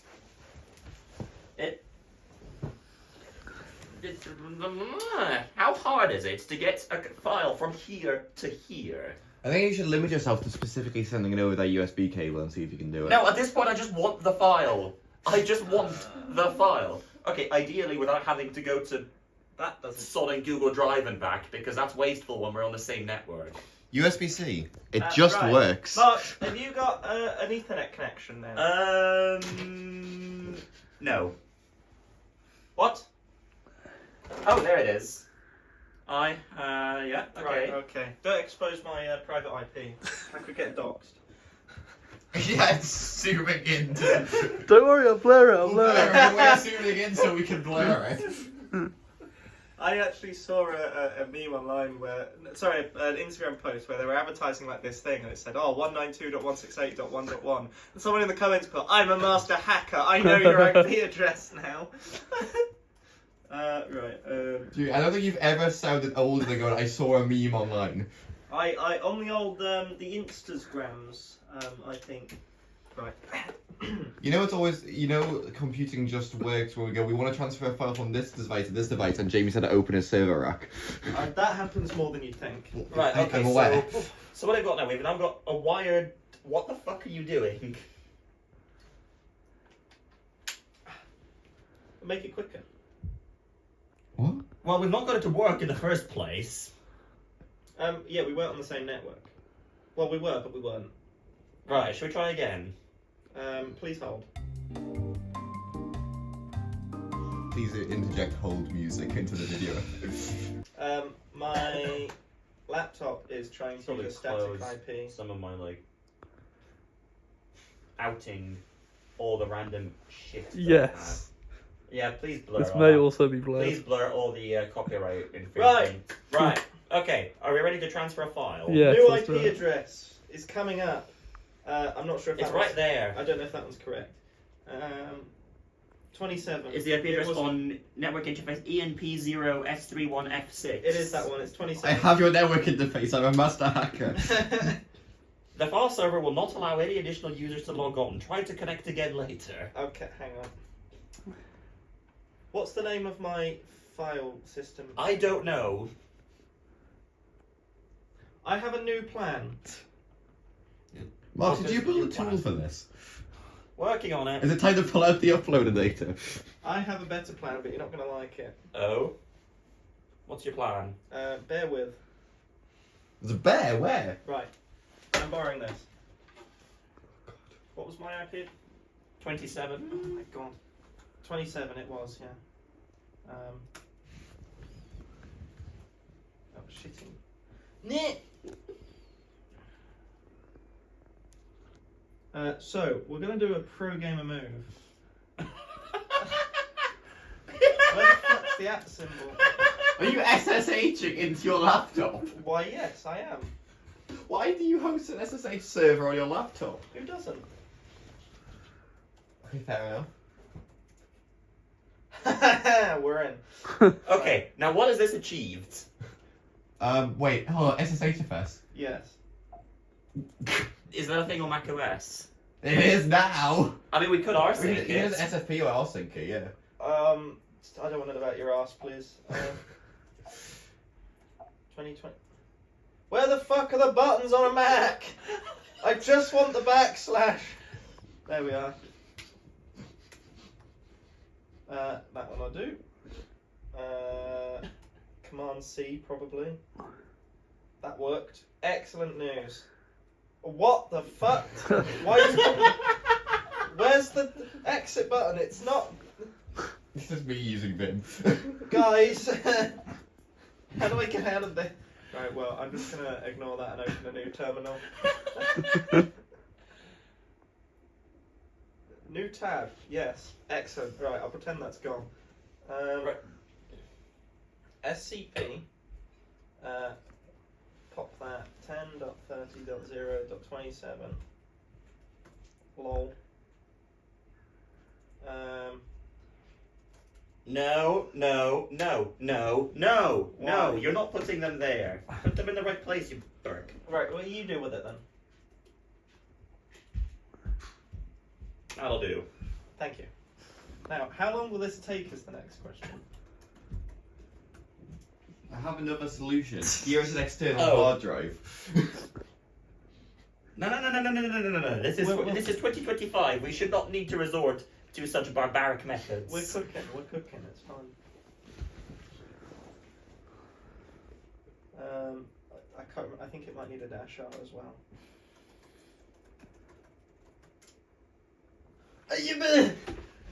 Yes.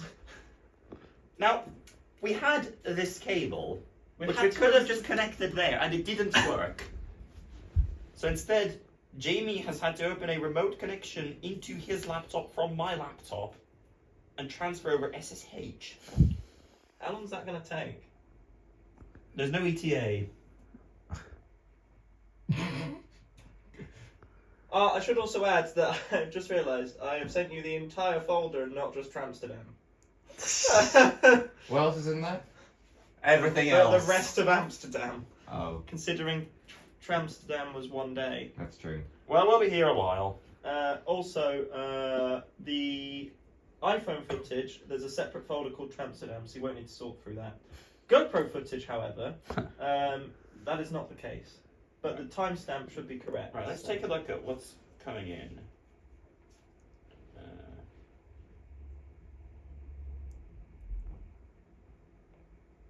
iPhone. We're getting footage.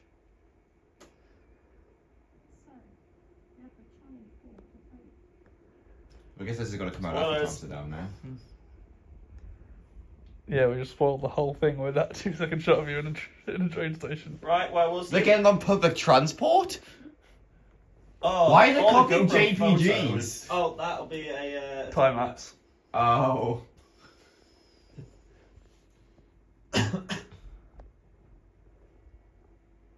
Well, we'll see you back here in about 6 to 8 hours once this is all transferred. Transferred.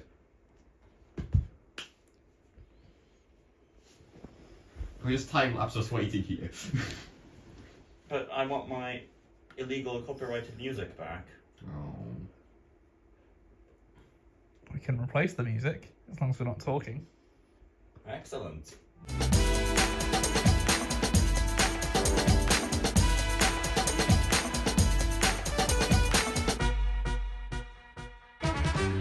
Hello. And this is why you use USB like Thunderbolt. Will that let you plug two devices into each other and just transfer a fucking file? Yes, I it still becomes a can't 40 believe- gigabit network pipe. Will that Oh, work yeah, that's when true. one of them is running Linux and the other running macOS? No. Yeah. Well, there's the problem. In fairness, if it's a network link, we did end up SSHing, although we did it through a third-party server. So I say a third party; it was my server, but a third device. Both sides have to emulate a network device, which Macs do. Who knows about everyone else? Linux can do anything. Anyway, we've got a bit of a new segment on this series, which is sort of a subcategory of In the News, which we like to call Press Start, which is where we focus in on news in the gaming world. And first of all, Corey, you've got some news. I do. Just a few weeks ago, they just came into effect on October 1st for new subscribers and November 4th, so last week for existing subscribers, is Xbox Game Pass, which I don't know if I've actually talked about on the show a lot, but I used to use for a little while. It's you pay a subscription and they give you access to all these games. It's like Netflix, but for video games. Up their prices. They upped their prices so drastically, their unsubscribe page crashed from the amount of people unsubscribing because of how much they raised their prices. For context, Ultimate, which is their top tier, was $19.99 a month and went up to $29.99 a month. And everything else saw about the same. All the other lower tiers, they've kept introducing more lower tiers, and then each of those also about 50% increases the same. I mean, I think they must hopefully have gotten the message with the amount of people unsubscribing, but it's just becoming... Its one big appeal was it's a really good value for everything you get. And it's starting to not be. So I hope they get the message and either, like, I don't know, maybe one day it'll make a profit. Yeah, I mean, for $30 a month, you could spend a lot on semi-okay games on Steam. Yeah, like you could, like $30 a month, you could easily buy. Like the thing is, because they're always like, oh, you get like the Xbox first parties first day, like on Game Pass. For $30 a month, you could probably buy all the games you actually want to play off of Xbox Game Pass and just buy them outright and own them. We'll get on to that, but own them on Steam and actually have them when you stop wanting to pay $30 a month. One of the big sort of charity series that's been going on in the Minecraft community for the past 14 years now has been a series called Far Lands Are Bust, which, for those who don't know, in earlier versions of Minecraft, there was a rendering glitch sort of at the edges of the world where you would see, and we can include a picture here, of basically these basically just like a big wall with like almost like spirals into it at the edge of the world. And it had never, 14 years ago, because it's millions and millions of blocks out, you could only really reach it with cheats. And before one streamer, Kurt J. Mack, decided, I am going to stream regularly me walking, just in Minecraft, straight line walking to the edge of the world and raise money for charity. So over the last 14 years of streaming, he's managed to raise $500,000 for charity, and finally, just a couple of weeks ago, finally reached the Far Lands. We should probably point out that the existence of the Far Lands is not a programmed concept, as in somebody did not write a line of Java code saying the world ends there. It is a sort of almost natural consequence of the floating point maths that the game does when generating the world, breaking down as the numbers just get so unfathomably huge. For context about how far out this is as well, for anyone who understands floating point numbers generally, if you watch footage of him walking when he's that far out, you can see him jump like this each block, because the floating point number, the first point after the point had gone so large, it could only store like one decimal place of his position on the block. So he physically was led, obviously, jumping, and everything was moving in large increments because all of the data was in that bit was being used to store the massive million block number at the start, and not his fine position on that block. Go watch it. And I believe he was playing in survival mode, wasn't he, as well? Yeah. I think this even was more crazy. Yeah. Well, I mean, yeah, it took him 14 years to get there. But yeah, it's a massive achievement, and it's just a brilliant thing to have done for charity, and it's almost an end of an era for it to finally, him to have finally reached it. So now what's he gonna do? Walk back? I don't know. Trade Counter-Strike skins, maybe? Oh. Speaking of which, so the Counter-Strike economy is, for those unfamiliar, in the game you can have various skins for your weapons, and some are fancier than others, and they have various tiers of rarities. Some of them drop naturally as you play the game. Others you acquire by buying for real money keys to open boxes that you randomly get as you play the game. And then based on their rarity, you can sell them either on Valve's Steam community market or on third-party trading sites of various amounts of legitimacy and scam protection, but that's a story for another time. Now, what's interesting is that last month, Valve released an update where they enabled trading up. So combining a number of skins of a certain rarity tier into one of the higher rarity tier. They specifically enabled it for a rarity tier that it had not been enabled before, that you could only acquire skins for through natural drops or opening cases. Now, what that did is that it made those skins far easier to obtain, and thus, through the maths of supply and demand, made them drop in price, and effectively, according to various market monitoring firms, because video game items is now enough of a thing that you have market monitoring firms for this sort of thing, overnight, this update wiped $2 billion real dollars off of the in-game economy, which is interesting for a couple of reasons. It's interesting that the economy developed to be that big in the first place, but it's also interesting how with just a single update, like a couple lines of code, Valve can cause billions of dollars of real-world impact. Because when you think about it, some people will have spent lots of their own money in getting these boxes and keys and trading the various items of various people, and now it is, and they see inherent value in those items, which has now been wiped away through simple market forces. It's the stock market, but it's video game items. Don't put your life savings in Counter-Strike skins, kids. Yeah, really Your don't, life because savings in anything. Because one day somebody at Valve will go, oh, whoops. No, put your life That's $2 billion savings in your mattress, and then they can burn when AWS East goes down. Diversify your savings. That's the bottom line. I don't put By any of them in spending it on Counter-Strike eBay. skins. Yeah, if you spend all your money on eBay, then as long as your house doesn't burn down, your assets are all kind of there. Can I have an offsite back of my eBay assets? That's guess called you'd a have to buy storage 2 locker. of them. Yeah. Anyways. So there was a movement called Stop Killing Games, where people were arguing that like live service or online only games, you pay for them, and then when the servers close, you have paid for an executable that you can't really use. And this was a big push for like allowing kind of low, third-party servers and stuff like that. Basically, just they had a few ideas of what people could do, but it was to raise awareness and get it to governments that maybe they should start looking into this. And in the UK, we have a system where if a petition gets 100,000 signatures, it goes to the British Parliament. And the petition that came from this movement in the UK, which was called Prohibit Publishers... I can't say that word.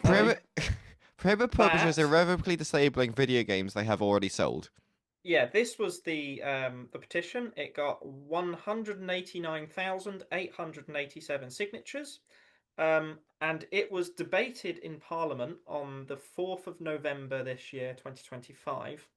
And the answer that the UK government gave, just like they do with most things that matter, was lol no. The official answer, which I will now read, was this was given on the 3rd of February, which was there are no plans to amend UK consumer law on disabling video games. Those selling games must comply with existing requirements in consumer law, and we will continue to monitor this issue, which means lol no. They debated it. That response was given before they debated it, I should add.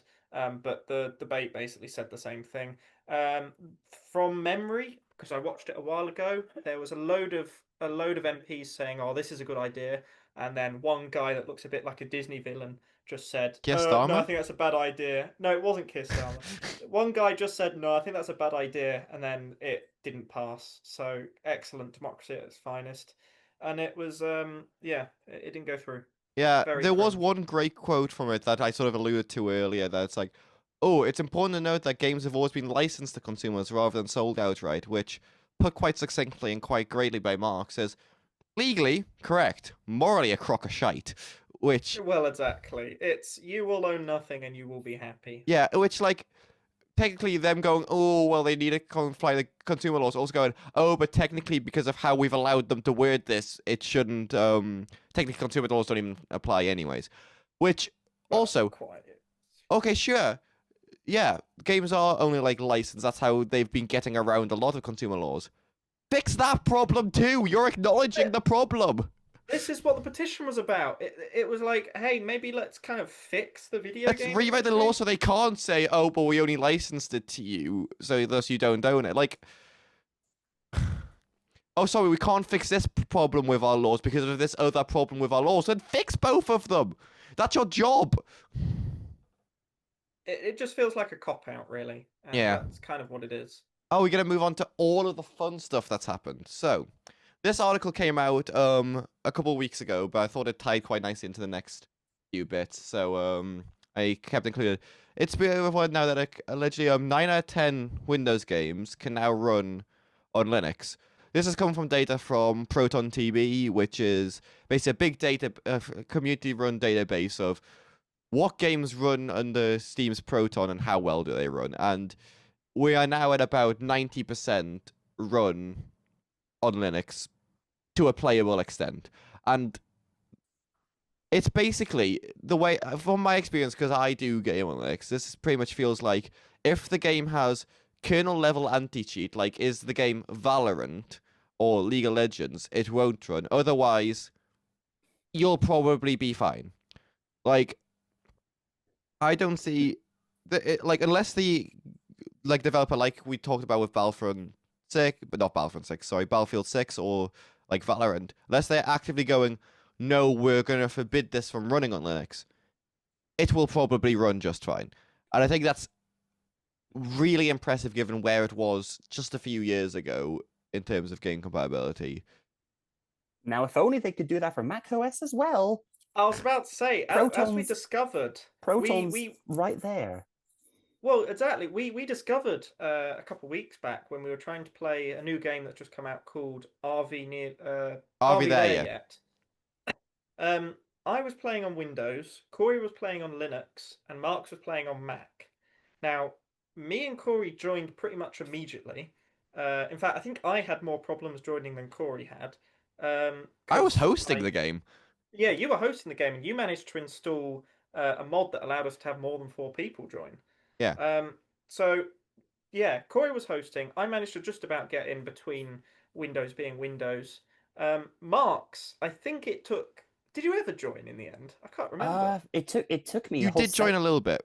It took me till the second session, I think, after basically spending an entire evening wrestling with various wine wrappers. And actually, one of the biggest problems I had was convincing the Steam overlay, of all things, to work properly. This is the thing as well. Marx took until the second session. They also spent the day before the first session messing with wine wrappers as well. So if they could just bring what they have on Linux to macOS as well, that'd be Can't be that hard, can it? But why would they do that when they can sell you their own hardware? So, Valve has just done a very exciting group of announcements, and I will run through those announcements in the same order as they did in their announcement, because well, I think it goes in a quite nice trajectory.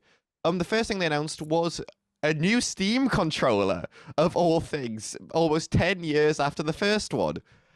And I'm very excited for it. So, for anyone who's seen the Steam Deck, you know it's got the controls and then the thumbsticks. Then they've got their trackpads, which is a thing they had on the first Steam controller. That sort of was very revolutionary for sort of mouse-based games and being able to play them at a couch on a controller. They've brought them back, but they've positioned them more like the Steam Deck's controls. So it's very much... Clearly, they're trying to position this as the same kind of ecosystem. It's got all the same controls. And one thing I was worried about, I think Jamie brought this up in a chat we were having at one point, was the positioning of the trackpads.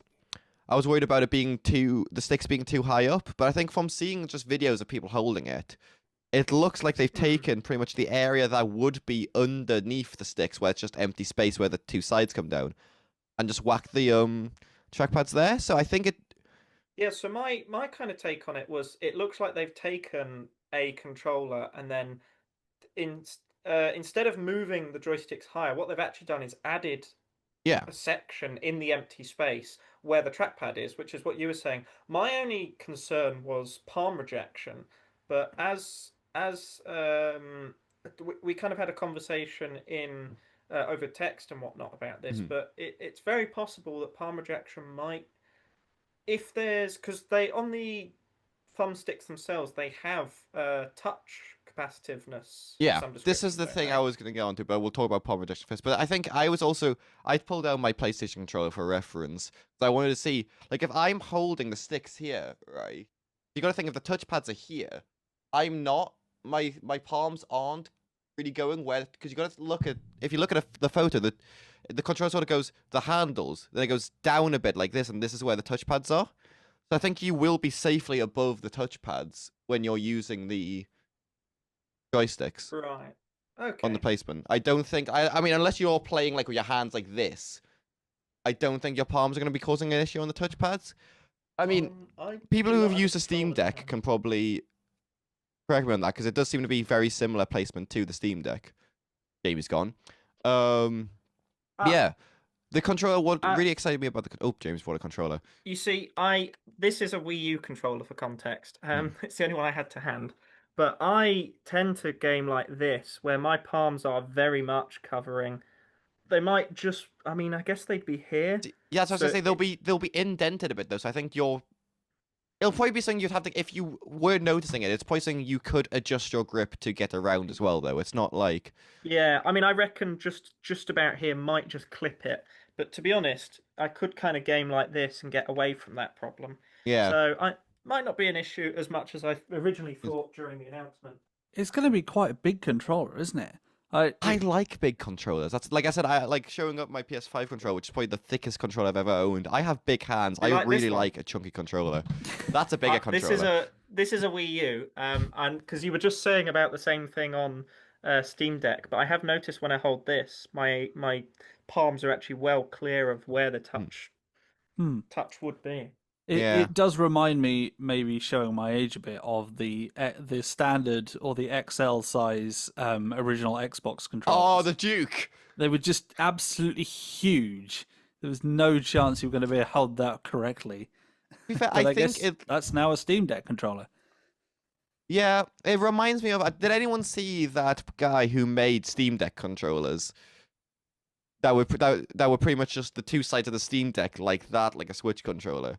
Because it reminds me a bit of those, but it looks a little more made by Valve. Yeah, I think the one thing. Yeah. Thanks, man. I think the one thing that did excite me with this controller is it seemed they do in a similar thing to what sort of more Nintendo and PlayStation do with their controllers, but even better is it doesn't feel like they've cut any corners with this controller. This feels like anything you might want in a controller is in there. It's got its gyro, it's got capacitive touch on the thumbsticks. It's got paddle buttons on the back, all of them reassightable. It's got... What was the thing I was really excited about that it had? Bollocks, I've forgotten it now. The charging puck is really cool because I always forget to charge my controller. It's its wireless adapter, and you put the controller on it, and it starts charging magnetically. It's nice that this is a first-party option because I know I had Wii controllers back yonks ago and Xbox 360 controllers that had these third-party kind of docks and things, and they worked solid 20% of the time. They were always just a bit crap. They'd run out quickly. They wouldn't always charge. So it's nice to have a first-party option for the controller to have a dock where you can charge it, and it should just work in theory. They also have something I've not seen in a first-party controller option before, which is magnetic thumbsticks, which I won't pretend to be an expert on it because I'm not particularly, but it's basically it's a technology in thumbsticks that's even more sort of reliable than even Hall effect sensors, which for years were like the most reliable joysticks. These were the ones that people were replacing the joysticks and their Joy-Cons with in order to prevent Joy-Con drift. So these are like pretty much going to be the most anti-drift first-party controllers pretty much we've ever seen.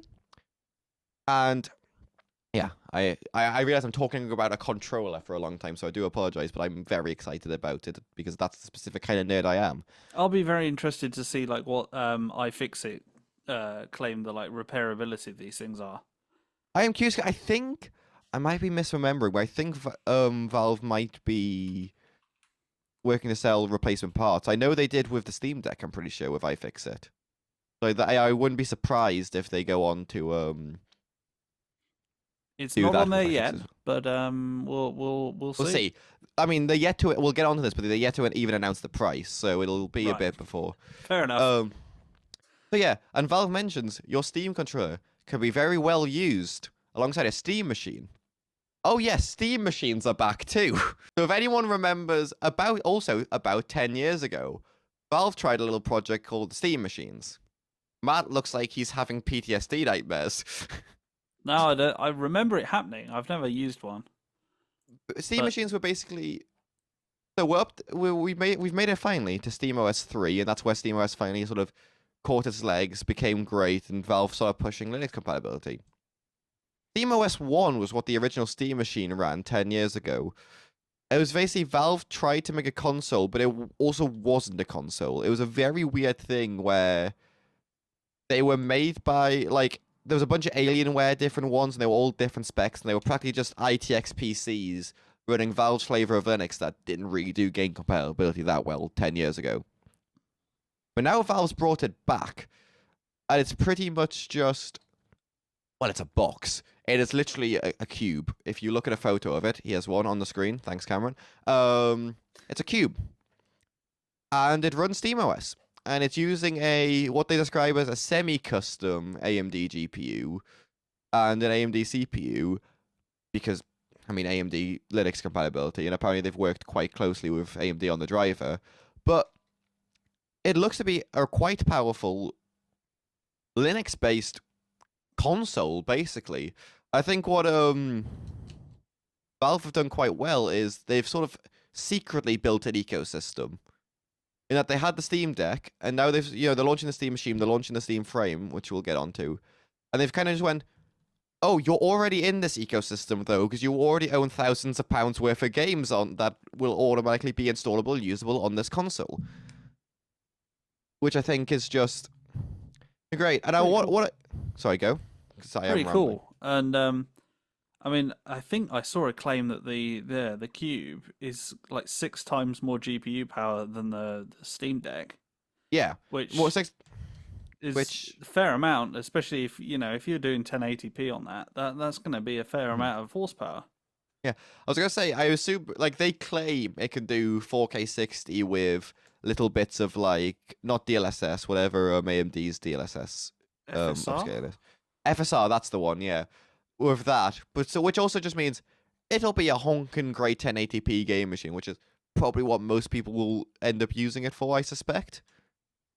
And what I find quite interesting, as well as they sell it as, oh, you could also use it as a desktop PC and run all your favorite apps on it. Which I now go, wait, is it? Guys, I think it's finally happened. Is 2026 the year of the Linux desktop? No.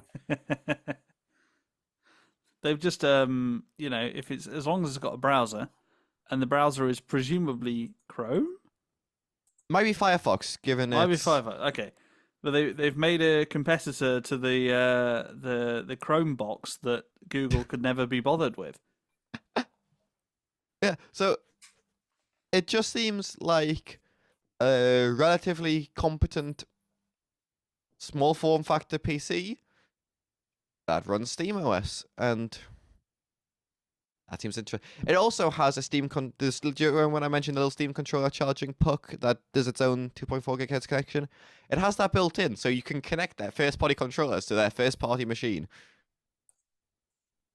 Yeah, and the last thing they announced was a Steam Frame, which is Valve's new VR headset. We haven't seen a VR headset out of Valve since the Index in, I want to say, 2020? Because that was around the same year Half-Life Alyx came out. They released it alongside. And I was unsure about a couple of things with the Steam Frame going into it.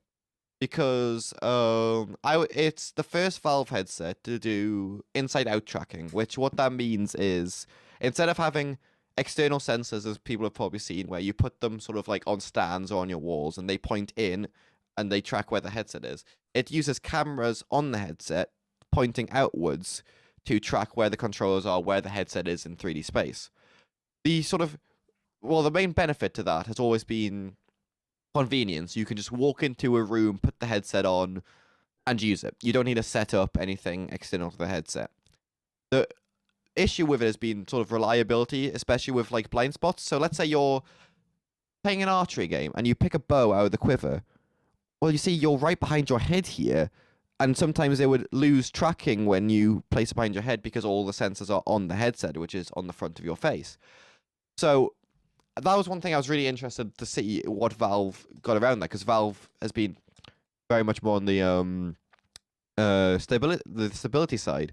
But from like looking at reviews of people who have had hands-on of the headset, apparently it's really impressive for inside-out tracking, which has me somewhat excited, because if they've gotten rid of most of the stability downsides, well, now it is just more convenient. So Valve's like the one company I actually trust to get it right, because Meta's offerings in the past couple of years have just not been particularly there, and they're also Meta.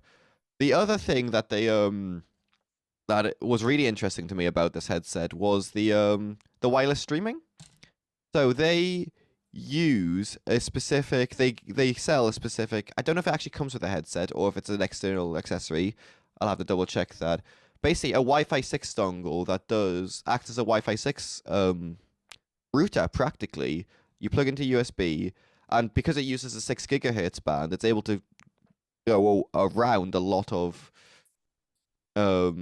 interference, because there's not a lot of consumer hardware that uses a 6 gigahertz band at the moment. The one last thing I'll touch on that they did that I looks really interesting with it is a tech called foveated streaming. So this is close to something we've seen on the PlayStation VR 2, what they use was foveated rendering on the PlayStation. That what it is it has little eye trackers that track where you're looking on the screen, and foveated rendering would basically take where you're looking on the screen, render that in full quality, and then use lesser quality for the bits in your peripheral vision. And Valve Streaming does a similar thing in that when you're streaming from a desktop, it will look at where you're looking and render and stream that at full bit rate, but lower the bit rate to the outside bits in your peripheral to save on the bandwidth. I say when you're streaming from a device because, Marks, maybe you can jump in on this a bit because I know you would mention it, but it's actually got an ARM64 PC in the headset, which, looking at the size of the headset, is really impressive. Yeah, they've shown demos of it running Windows native. It's an ARM CPU running Arch, well, SteamOS, which is based on Arch. And what's really impressive is they've been talking about doing. They've put a lot of work into an open source project that I can't remember the name of off the top of my head. Whoops. I'll look at it and I'll put a little insert where you can edit in what the name of the project is. That's basically, it's a bit like Wine and stuff, but for translating like x86 to ARM. And they've been integrating that into like pretty much a second layer of Proton. And they've shown off Windows native, Windows only x86 games running almost flawlessly on Arch on ARM on the headset. I think Hades 2 was when I saw they were running through both these translation layers. Still, I mean, on a onboard CPU at a usable frame rate and resolution. I just think that's really impressive. Marks, you had something you put in about ARM and Arch. I didn't have enough time to look into that. Well, it was more that ARM support for Arch from the Upstream Arch project and is basically a bit of a shit show. Mm-hmm. So I'm interested to see how Valve have handled the availability of Arch packages for ARM64, whether they've contributed to some of the other various projects that have gone on to add Arch builds, ARM builds for the Arch packages, particularly as some of them have sort of fizzled out and run out of steam. Or they've just done it themselves. Steam. My assumption is they've done it themselves. Whether or not we see that upstreamed anywhere is Well, your the real best guess, question but is whether the Arch project is going to be willing to take it. that's true. Yeah, part of me feels like that's gonna. It's more the ARM support might be what they have bolted on top as SteamOS rather than upstreaming it to Arch. That might be part of the SteamOS flavor is their in-house added Arch. Oh, sorry, Arch, not Arch support. ARM support might be what they sell as part of that package, and that brings me sort of back onto this Steam machine briefly because that's what I'm interested in. Will we finally get a general purpose install ISO for SteamOS? They've been promising it since the Steam Deck came out that we'll finally get a SteamOS image you can install on anything because we have a SteamOS image. The problem is it's only meant to be used as a recovery image for the Steam Deck, and now that they're bringing out more hardware with SteamOS on, it makes me think maybe they'll finally get around to actually releasing that image. I hope they do, because I would personally love to run SteamOS on my desktop right now, if I could. So, I don't know, maybe if they do that, maybe it'll finally be the year of the Linux desktop. All your games run here now. There's a whole ecosystem here running it. It's happening. I'm telling you, the 2026, mark my words, it's the year of the Linux desktop. It's not going to happen. It's going to happen, Mark. It's not going to happen. It's going to happen. It will happen once audio works. Audio does work. It does. Look, I'm sorry. I have had genuinely less issues with Linux audio with Pipewire than I have with Windows audio. That's not saying much. Look, you said it works, and it works. In fact, it works more than what I'm trying to convince people to switch off of. Next. Is it potentially time to move onto Apple Juice? Okay, well, Apple announced some new products by means of press release the other week. The new M5 chip and a few spec updates to add it to some of their Pro products. So the headline here is better GPU performance, particularly for, of course, AI applications. They're promising 3.5 times better speeds for that. One of the products they've put it in is the second ever Vision Pro. They're still considering it sort of first generation, but it's been updated to have an M5. They've also added a second, a kind of new dual knit band options, which has more support at the back and on the top of your head. So hold on, it's the Vision Pro 1.5? Sure, yeah, if you will, to try and take some weight off your head. The amusing and upsetting news here is that they will not accept trade-ins of the original Vision Pro for this one. Yep. For the 6 people who bought it and would be interested in trading it in. So the question will be then, if you have to take one in for repair, will you get the new one or the same one as a replacement? I don't quote me, but I believe you'll get the new one, and they've stopped manufacturing the old ones. So an easy way to trade yours in for a new one is to damage yours and then pay for a cheaper repair. Untitled.mov does not endorse fraud. It's not. I mean, fraud. I don't think we endorse the Apple Vision Pro at all, do we? Well, I had the demo in Amsterdam. I wasn't that impressed. And then anyway, they also put the chip in a MacBook Pro 14-inch. No particular new features there, although I do like how they've used the shape of the MacBook as a V, like Roman numerals for the M5. Oh, that's what that was supposed to be. Yeah, they used that in the teaser, and they put it in an iPad as well, but nothing much to say about those. Another announcement from Apple in recent weeks is that they have dropped the Plus from Apple TV Plus. It is now just Apple TV, and it's got what they call a vibrant new branding, which means it has colour in it now where it didn't before. I think that looks worse. Me too. I think it had been it launched in 2019. It was probably time to do something with it. I don't mind dropping the Plus because everything has a plus nowadays if it's a streaming service. I kind of do appreciate them going away from that. My problem is now, how do you differentiate? You're talking about Apple TV, the streaming service, and not Apple TV, the TV box that doesn't require Apple TV, the streaming service. So the smart ass answer that Eddie Q gave Apple's head of services, was that the box is called the Apple TV 4K. You can fuck right off. I thought you'd say that. Well, wasn't the Apple TV app on iOS and such? Didn't that also like combine all of the different other apps on your device? Yeah. So you had like stuff from Channel 4, stuff from ITV, and so on. So where is that gone? Potentially stuff from Sky. That's still in the same place. It's just the Apple original streaming service is now also just called Apple TV, because the stated rationale is that's what they had already been calling it internally. Right. So they thought, why not? So is it just another tab that says originals then? It's exactly as it was previously. Yeah, but presumably previously it said Apple TV Plus as one of the tabs. Mm-hmm. And now you've got the Apple TV tab within Apple TV. Correct. Right. Good job, Apple. They also did a new intro animation to go with this. The music for it was composed by Phineas. And they put a lot of Billie Eilish's brother. Oh, not of Antwerp. Not of Antwerp fame. And they put a lot of emphasis and did a behind-the-scenes video of the fact that they shot it in real life with a real glass Apple TV logo.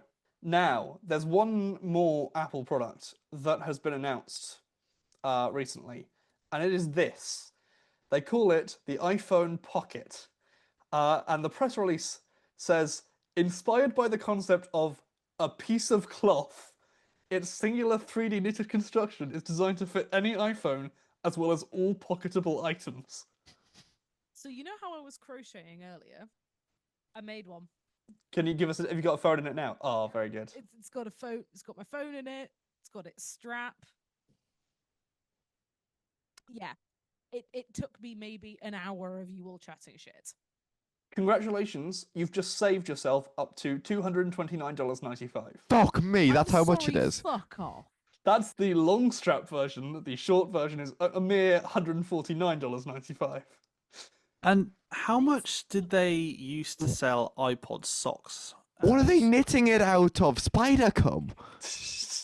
I'm pretty sure Apple used to sell iPod socks. Yes, they did. And they were not $100 and whatever dollars. And it was a third of a ball of yarn in an hour. How the fuck are they charging like 200 quid? And one other thing that's just come out of the latest macOS beta is this. Your Mac will now automatically, when you're on a video call in low light, provide a ring light on the screen. Wow. And it will track kind of where your face is in the frame and adjust the lighting to accordingly. Oh, I no longer have to look up white on Google Images and then zoom in. I did that for an Untitled once. That's Apple Juice. Next up, I think it's about time we talk some AI bollocks, isn't it? We start, as always, with some Slack summaries, and new this episode, some priority notifications, some things that Apple Intelligence felt were really important that we saw quickly. Marks, do you want to talk us through these? Corey stating that there are surgeons ready at the border. I don't remember the context for this. You don't need to. Apple didn't either. No. F in chat. Priority notification. There is a military convoy of like 5 vehicles following Jamie and Emily. That is to high IKEA. priority, I would say. See, that's the kind of one where that notification out of the blue, I would assume is a high priority notification. Then in the area of Slack summaries, channel archived, suggested monitors for next Untitled, more sausage needed. Yeah. Meet in the lobby in minutes, safe from a balloning. Which is probably not funny to anyone except friends of the show, but... Free haul including Sony headphones, XLR mains, possibly danger cables. That's a good haul. Pass through town from Hot Fuzz, vibe meant. I don't quite know. What does that mean? Sentence much? And my personal favourite, Nigel Farage enters chat. Dizzy Cooper claims ownership. University memory might erase Halifax. I assume they're not referring to the place in Canada. Or the town of Halifax. No. In the UK. Or the bank. More to come. Which is related to the town. So you know what the worst part about travelling is, right? What? Having to actually travel. And you know what the Tell me best about part is? It's sharing all the photos on social media to prove that you went somewhere. So what if you could do that without having to actually leave your house? That's what this app is proposing. You can take a selfie and it will generate photos of you in glamorous looking places having fun on holiday. Believe it or not, this is a paid service. You get 6 free photos because obviously they're using Nano Banana for this, and so they've got to pay their bill to Google. So it will cost you $3.99 to produce 30 images, $17.99 for 150, and $34.99 for 300 photos of you on holiday. I mean, it's cheaper than going on holiday, in fairness. But you also don't get to go on holiday. So you going, the best part is like post the photos. For me, I don't know if this is just me being weird. For me, the worst part is posting the photos. Yeah, agree. I only post holiday photos because, like, otherwise I'd never post on Instagram. My Instagram would be like the most recent photo would be like 2 years ago. Well, currently the most recent photo on my Instagram is holiday photos from over a year ago. But so I'm still guilty of it. But like, why would I pay money to not do all the fun bits and just have to post more photos of places I wasn't? And like, what's the point? Because you post photos and then what? You still having a conversation with catching up with someone and saying, "Oh, I saw you in Greece." And you're like, "Oh no, I wasn't actually. I just wanted to post cool photos." Who is this for? Right. Yeah. Yeah, Nvidia has become the world's first $5 trillion valuated company. But it's not a bubble, guys. Don't worry. Yeah. When's the AI bubble gonna burst? It better be soon. Please. I mean, this is the thing. I saw this described as like Nvidia, who started as a lesser known graphics card manufacturer and now is an AI giant. I was like, what do you mean lesser known? They were a big company before the AI boom. Yeah. Like, they were pretty much, like, no offense to AMD and Intel, they were the GPU manufacturer for if you needed professional-grade graphics processing cards. And now they're effectively, I mean, they're working with OEMs, but they're essentially making humongous servers. The one that I saw was like an 8U server that has 12 power connections. And each one of the power supplies, they're all, the whole thing is redundant. So you have six power supplies, all with 3,000 watt ratings. And yeah, that's how you sell these big servers with 8 Nvidia very fancy GPUs, and then also Nvidia then own Mellanox, who make all of the networking stuff. Oh god, yeah, Nvidia own Mellanox, don't they? Yep. They probably, if as part of that, make switches and all this kind of stuff. So they're proper raking it in and effectively locking themselves in, vendor locking at every level. That's the thing, like, you say like these big AU servers, really what these data center things are selling is like pretty much entire racks of these things with all the way through work with it. Entire buildings. Yeah, they honestly probably are just sold as, here's a building, or give us a space and we will put big servers in it. Yep. Yeah. This is the thing. I wish I had some kind of future foresight and thought, I'll put some money in an Nvidia stock a couple years ago. Yeah. Because, I mean, the problem is you've got to catch that bubble. yeah, they are lucrative. The problem is they're still lucratively going up, but I wouldn't feel, this is not investment advice. I wouldn't feel comfortable putting money in them now because I feel like the pop is coming. Mm. I don't know how anyone else feels, but I feel like the pop is on its way. And I feel like this might be close to the end for Nvidia, in my opinion. I don't know about. I mean, maybe it'll keep going up. Maybe AI will never stop, and maybe one day it'll actually be useful. But this just shouts bubble to me. There have been a few interesting announcements from OpenAI in recent weeks. So first of all, just a couple of days ago, they announced a new model, GPT 5.1. Which aims to bring back some of the friendlier, warmer aspects of GPT-4o's personality. I hate saying those words, but they've tried to make it more like 4.0. They've also very recently added group chats, so now you can have multiple human beings talking to the same instance of ChatGPT, and it will kind of choose when to chime in into the discussion, or you can actively call it. Yes, so right now that's only available in Japan, New Zealand, South Korea, and Taiwan. It can also, ChatGPT can add emoji reactions in the group chat. And judging by the next line, I assume some of those emojis might be eggplant and water droplets. Yes, so OpenAI are now following a lot of the industry in making sexting available with their language You know models. what? Can we please stop? I said this earlier and I'll say it again. AI needs to stop. Maybe there's a silver lining to this. Mm-hmm. Maybe this means the UK government and the Online Safety Act will go after OpenAI. I want to see them. See, this is already behind an age verification gate, is the thing, so it will, in theory, comply with the OSA. But yeah, not that it's not been out there, but this makes it so much more readily available to so many more people, and I just worry that we're really not ready for what that means. I think you don't need to worry about Cameron. We know we're not ready for what that means. Well, Every other week, someone tragically loses their life because AI tells them to jump off a bridge. We're not ready for what this means. Yeah, so they're calling this part of their policy to treat users like adults. And as you just said, quick content warning for this slide for references to suicide.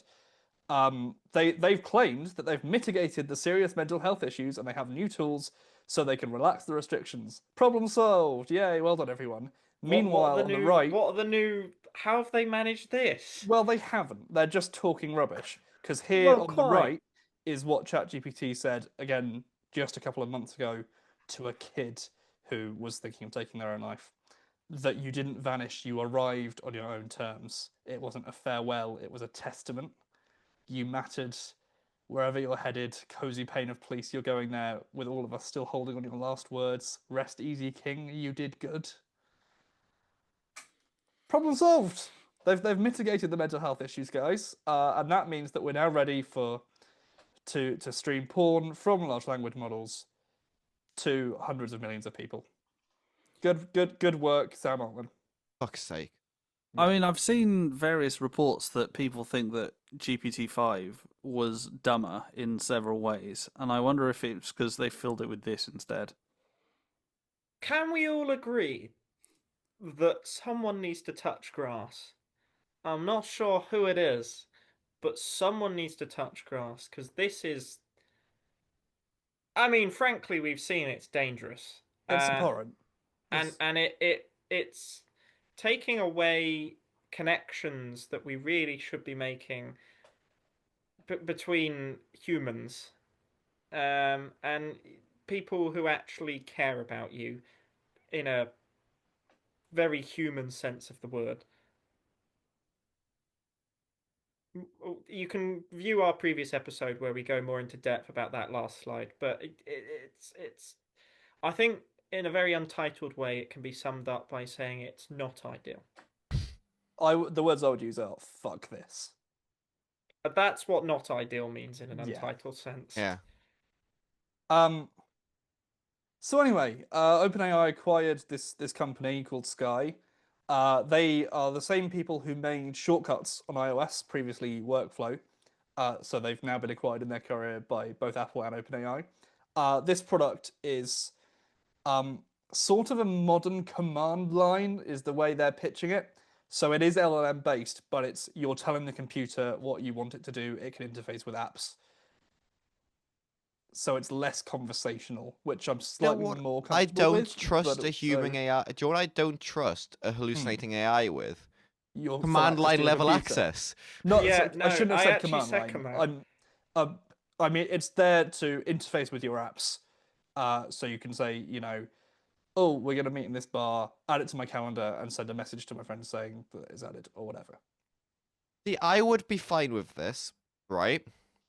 if it then shows me every action it's going to do, and I get to say just yes, confirm That on each of I them. would probably. I think not it does mind. have that. To be fair, there's a demo video. Right, okay. That Of like if I say yeah, like you said, add it to my calendar and do this. I click enter, it goes, I'm going to add this to your Google calendar. I click yes, and it's like I'm going to text this using this messaging service to these 3 people. And I can just click yes, and it's it just goes. natural language rather than having to hopefully, in theory, save a number of clicks.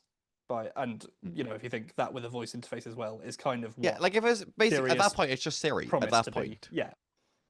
And like, yeah, I think if I get to like literally, because the one problem I've had with all these sort of like AI agent, we can do all these things on your computer for you tools, is I try to do something and then I don't actually know exactly what it's done. It just goes, I'm going to do this thing. Like if it shows me this is the exact thing I'm going to do with what app I'm going to use, I get to click yes. Fine, because then it probably is. And it can't just clicks. hallucinate that as well. Yeah. Well, exactly. I feel like this is very similar to kind of my view when I script things at work or in my personal life. Is a lot of the time I have a lot of scripts just loose in my documents folder under scripts, and they often are things that I might do fairly regularly, maybe once every 2 months or whatever. And I'll go, but every time I open them, I open the script on one side and I open what I want it to do on the other, and I check it as it runs. And that is like fixed, hard-coded stuff that I made, and I don't trust it. So I am not going to trust AI to do something similar. I want AI on one side. I want it to open what it's doing, show me what it's doing, and do nothing else without telling me. Because otherwise, it could be doing fucking anything and getting it wrong. And at that point, you not want to just do it yourself. Well, yeah. I feel like I would see use in it opening the tabs I needed just quicker than me searching them. That's fair enough. But actually doing the actions, yeah, I agree. It doing them would be a bit Even slower. like when Cameron said though, open my added this to my calendar. If it pulled up Google Calendar and filled in all of the information, left me at the sort of like save box, I could double check everything. That would save me click time. save. I'd be happy that with would probably save me quite a bit of time. I mean, Zoom most of my does things are something- automatically added to my Google Calendar anyways because I answer Google Forms from Jamie Parker East. Yeah, but the Zoom website does something similar. When I at work schedule like Zoom webinars and things, I'm given a link that I can press to add it to my calendar. I press it, it pre-fills in all the details, and then I can edit it before pressing save to my calendar. And I really like that because I want to rename them because I don't care what the webinar's about. It's just work to me. So I put Zoom support. I don't put the name of the event. And I like that I can edit things like that before it then goes onto my calendar. Do you know where this might become interestingly useful? Something like this. Do you know when Google and I think Apple might have shown off something similar as well, showed off that tool where they could like pull information from your emails and stuff like that to figure out where you've got a booking and this and that. If I can just go, hey, I'm going, like you said, Cameron, like I'm going to the bar, or like I'm going to a concert on Friday, can you text my friends to remind them and put it in my calendar? And it'll find the ticket, put all the information on the ticket, and fill that into the Google, into my calendar, and fill that into the invite. That could then be interesting, where it's then able to pull that information in. See, what's interesting is Microsoft have been talking about something quite similar as well. So they're already working on Copilot Vision, which is where, and I should stress, this isn't like that recall feature. This is opt-in for a limited period of time. It can see what's on your screen and give you advice on what to do. They're also working on something called Copilot Actions, which is quite similar to what we were just talking about. And that will launch in a separate, what they call secure and contained environment. You can watch it run. It will list the steps it's taking, and you can just have it run in the background and do some sort of menial task like that you might script today, but obviously that requires a level of programming knowledge that many people don't have. And again, I feel like that is sort of where I feel more okay with it. I don't know, with supervision and with care to use it in sensible scenarios. I mean, if Windows Search still can't find a setting that you asked for, yeah, how on earth is Copilot going to be able to do? It's true. Anything that actually does anything? Yeah. I'll believe it when I see it and still hate it anyway. At the end of the day, so many of these things, I mean, I realize I'm going, oh, so many of these things are, it's just more convenient for me to then go and do it myself. Whereas that's the same argument that Linux users use with the command line, going, oh, why would I bother to go and use this GUI app when it's so much easier and more convenient for me to do it at command line? Yeah. Like, probably this will be more convenient for someone who doesn't know computers as well as we do. Just because it's more convenient for us to go manually do it. I don't know. As long as they're watching what it does and confirming it, I still think they should flash up what it's doing. Yeah, I think that level of human confirmation is almost necessary, in my opinion. It feels like the sort of person that this is going to be useful for is the sort of person that, you know, doesn't really know how to do a few things on their computer, but they're not going to know whether it did it properly or not once it's in theory done it. Also, or how to undo what it does if it gets it wrong. I always wonder who the target audience is for stuff like this. Because at the way AI is at the moment, at one end you have the not technically literate people who don't really understand it and probably won't touch it because they don't really understand what it is that their computer keeps showing them. And the technically literate people who understand what it is and knows it's bullshit. So who are the people in the middle? I do know a lot of people. I do know a lot of people kind of slightly older than us who do really like AI and think it's the next sliced bread type thing, and who think it's really helping them at work when I can guarantee it's not. They just don't know what they're doing. So I think there is a market. Let's be honest, they're helping the AI at work. I think, well, yeah, to generalize, as far as I can tell from looking, it's younger people like us and older people like our parents that aren't interested in AI, but there's a sweet spot in between where people go, oh, this is really cool. You know, it's the same people who invested their life saving in Bitcoin. It's millennials. They're the issue again. It's the fucking millennials. That's kind of what I'm driving at. Sorry, Matt. It's the fucking millennials. It's your generation, Matt. Fuck's sake. Should we talk about some fun stuff to round out the show? What do you mean? I love AI. It's so fun. First of all, wonderful. We've talked about silly things that can run Doom before. And we're back again. One. Yeah, someone has gotten Doom running in the Blender icon view, which what this is basically you could add like a little small icon into like different materials and stuff in Blender. This isn't like a texture, or it might be sort of like one, but it's basically like it's showing on the screen, a small little image window in a Blender like material property. And someone has managed to run Doom in it. That's incredible. With like the actual controls, as far as I can tell, are like if it scrolled down further, you'd see it gives you like forward, back, left, and right. It's just buttons in the Blender interface that control the very slowly running Doom. I think it's using like Blender. You can do like I think it's Python scripting and stuff for like certain functions in Blender, and it's piggybacking off of that to run pretty much the entirety of Doom source code and render it to the icon view, which what can't run Doom these days, you know? Yeah, I wonder if someone's made now to essentially do the same in like Adobe Media Encoder or like Premiere and they almost certainly have Photoshop, because I know that Premiere and Photoshop have huge numbers of plugins that people have made for them, and this is the sort of nonsense that you could do in those. I at one point want to just like find the most stupid thing I can to run Doom on, and then try and get Doom running on it, and then just bring it to an episode. Oh, please do. Actually, Matt, can we run Doom on your wing? Because people have got Doom running on an X32. I think they're getting there with doing that on the X32. I've seen it run on the X32. They've got Linux on an X32. Okay, does anyone own an X32? Can we? The wing might be a bit further off. I'd also prefer to keep my 10-year warranty intact. That's fair. Jamie, can we run Doom on your XR? Yeah, you might struggle. It ain't got a screen. Okay, but it's got it's got I/O, so we can. There's enough pins. There's enough pins on the audio outs for HDMI. It's all copper. I think don't think it's all HDMI copper runs a bit stretches faster that. than 20 kilohertz. Yeah, that's kind of what I was thinking. You'll figure it out. Sticking with the Blender theme, Corey. Yeah, so for those of us who shop for furniture, you'll be familiar with the brand IKEA.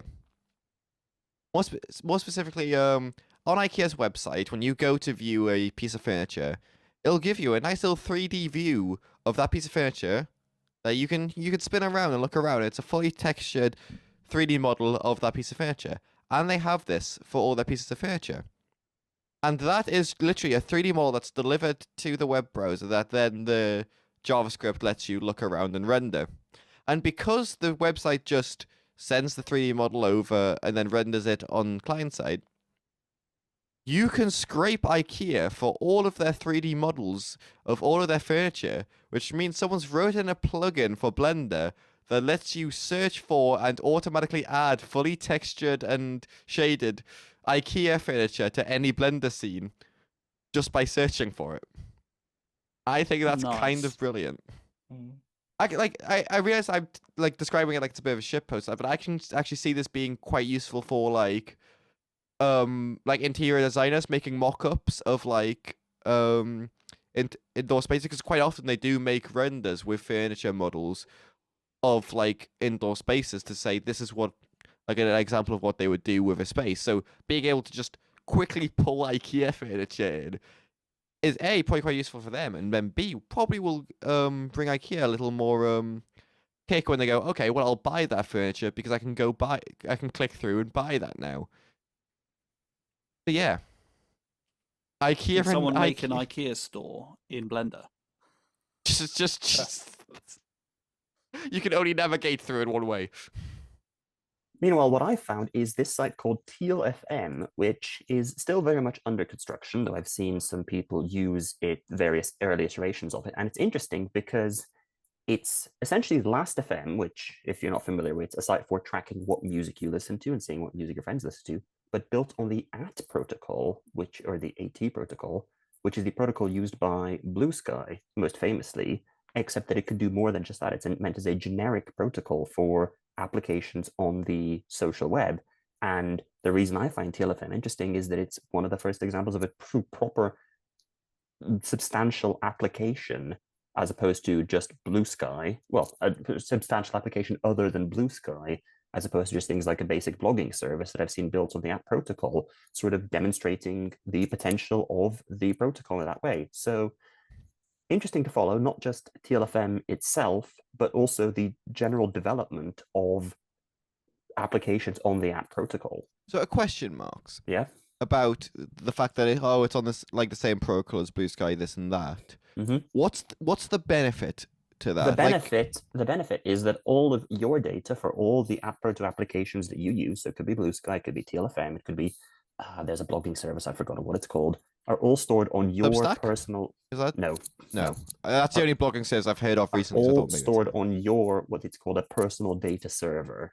It's like all the data that you create is stored on that, and you can migrate between PDSs, including forcefully. Like if you have a backup of your data from the PDS, you can tell the rest of the app protocol, my data is now on this other PDS, and there's nothing that the original PDS can do about it. So in cases like the Twitter exodus, you could have simply taken your data and moved it to another host. So would you say, like, do you know how, like, the Fediverse, like, one account, the different services, it's all one? Would, like, say I'll be able to log into this with the same account that I use in Blue Sky, and it'd link over all followers and all stuff like that? Okay, now I'm interested. I wasn't sure if that's how it worked. It wouldn't necessarily link over your followers, because following is a Blue Sky specific concept. That's fair. But also you could, like, interlink between data between apps. Like you can like have TealFM embeds on Blue Sky all natively linked together. That's very fun. So yeah, very exciting. I've seen I think the AT protocol, as opposed to Blue Sky itself, is probably the most underrated part of it, because there's a lot of it. It's sort of the halfway house between we talked about this when we did a deep dive on Blue Sky about a year ago, come to think of it, of the sort of distinction between having individual, like, sort of applications, as in the Fediverse, where everybody sort of runs their own thing, the AT protocol is sort of it's more like the original ideals of the internet, but with app development in mind. Cool. Definitely want to, because it's not available yet, is it? Like you can't. No, it's still I in can't go look development. Okay, well, I'm very interested in checking it out when it So am I. comes out, and I'm sure we'll have an update when it does. So next up, you've heard of Find My Friends, but this is Find My Parking Cops. This was created by Riley Walls, and it maps every parking ticket that is issued in San Francisco. And they managed to essentially reverse engineer the system. So a friend of theirs got a parking ticket, and they noticed that to access the online portal with all the information, you know, the type of car, the initials of the officer who issued it, all that sort of thing, they just used an ID number. And so naturally, they tried looking at the next ID, and that didn't yield anything. They were able to work out the system where you increased by 11 every time with some exceptions. And then each officer was allocated a batch of 100. So they were able to quite efficiently check for new parking tickets and then pin them on a map because they had the coordinates. Brilliant work until, unfortunately, within just a few hours, it got shut down. I think that's brilliant. I think Certainly that's great. a cool second take from the ice cream McDonald's app or the website that would show you which McDonald's ice cream machines are working. Next up, sticking with the transport theme, I can sense this is going to be very popular. So I'm sure we've all played Mini Metro, which is a game where you have a map and you have stations pop up and you need to draw transit lines and design a network that can get people from A to B as efficiently as possible. But that's quite abstract. And what someone has done is they're working on a game called Subway Builder. And this takes that to a whole nother level. So you're playing on actual detailed maps of real cities. They've used census data to simulate commuters and map their movements. You have to deal with real budget issues and logistics and all of the nightmare that is building a real transit network. It looks like support for cities outside the US is coming this winter, but very excited to play. I was going to say, I've been holding off a little bit on it. I've seen it's in public beta. I didn't notice that they were adding cities from outside the US. The second London is there, I am throwing money at the screen and never leaving. Also, if people do want to buy this, it's currently $30 on their website and will be $40 when it does launch on Steam. So you can get it cheaper by supporting them directly. Well done to Colin Miller. Great work. Great work. I'm going to call this solely because you draw the connection to Mini Metro, and obviously this is larger. I'm going to call this solely Macro Metro and nothing else. Nice. You can be the person who replaces the trains on the Bakerloo line. That can be you. You can make the Jubilee line an acceptable temperature. And finally, this is just unbelievable. So 3 years ago, this person on YouTube, Sammy Yuri, built Minecraft in Minecraft, which is pretty damn impressive. And they've not uploaded since until a few weeks ago, when they posted ChatGPT in Minecraft. This is unreal. So their story 6 No, meg. actually, Minecraft's in It's Java, not not Unreal Unreal, Engine. it's Minecraft in Java. Fuck Oh, you we both. both said the same thing. Yeah, 6 megs of memory to do this. They've got the smallest possible LLM, trained it in Python, and then run the full network just behind this display here. It takes a few hours to get an output from it, but it has a kind of smaller set of tokens, but it is capable of having basic conversation, which is just incredible. That, for a large language models, a technology that did not exist when this game came out. I mean, citation needed, because maybe there was some research into it, but was not a really wide scale. Yeah, was not really a topic that was understood by the public at all when this game came out in 2009. To have been able to implement because they've built a computer out of Redstone, that's what they've done, that is able to run this technology is insane. Yeah, so it's got a vocabulary of about 2,000 tokens, 6 layers, context window of 64 tokens. You know, if I knew what that meant, that would probably be impressive. But yeah. Presumably they've like procedurally generated the machine, because I would hate to see someone sit there and make all of those little cubes. I assume that they have used some form of like schematicking and like copy pasting to be able to cut down on the repetition. I feel like a lot of the you could even make it using like vanilla, because they added in 1.8 the like clone command. Yeah. So you could make like a small kind of scale of a module, and then scale that up, and then copy that and scale that up further, and eventually, I wouldn't say it'd be easy. They probably have used a Schematica module of some description, but it is in theory not too awful to do in completely vanilla. People have some strange hobbies. like They this. certainly do.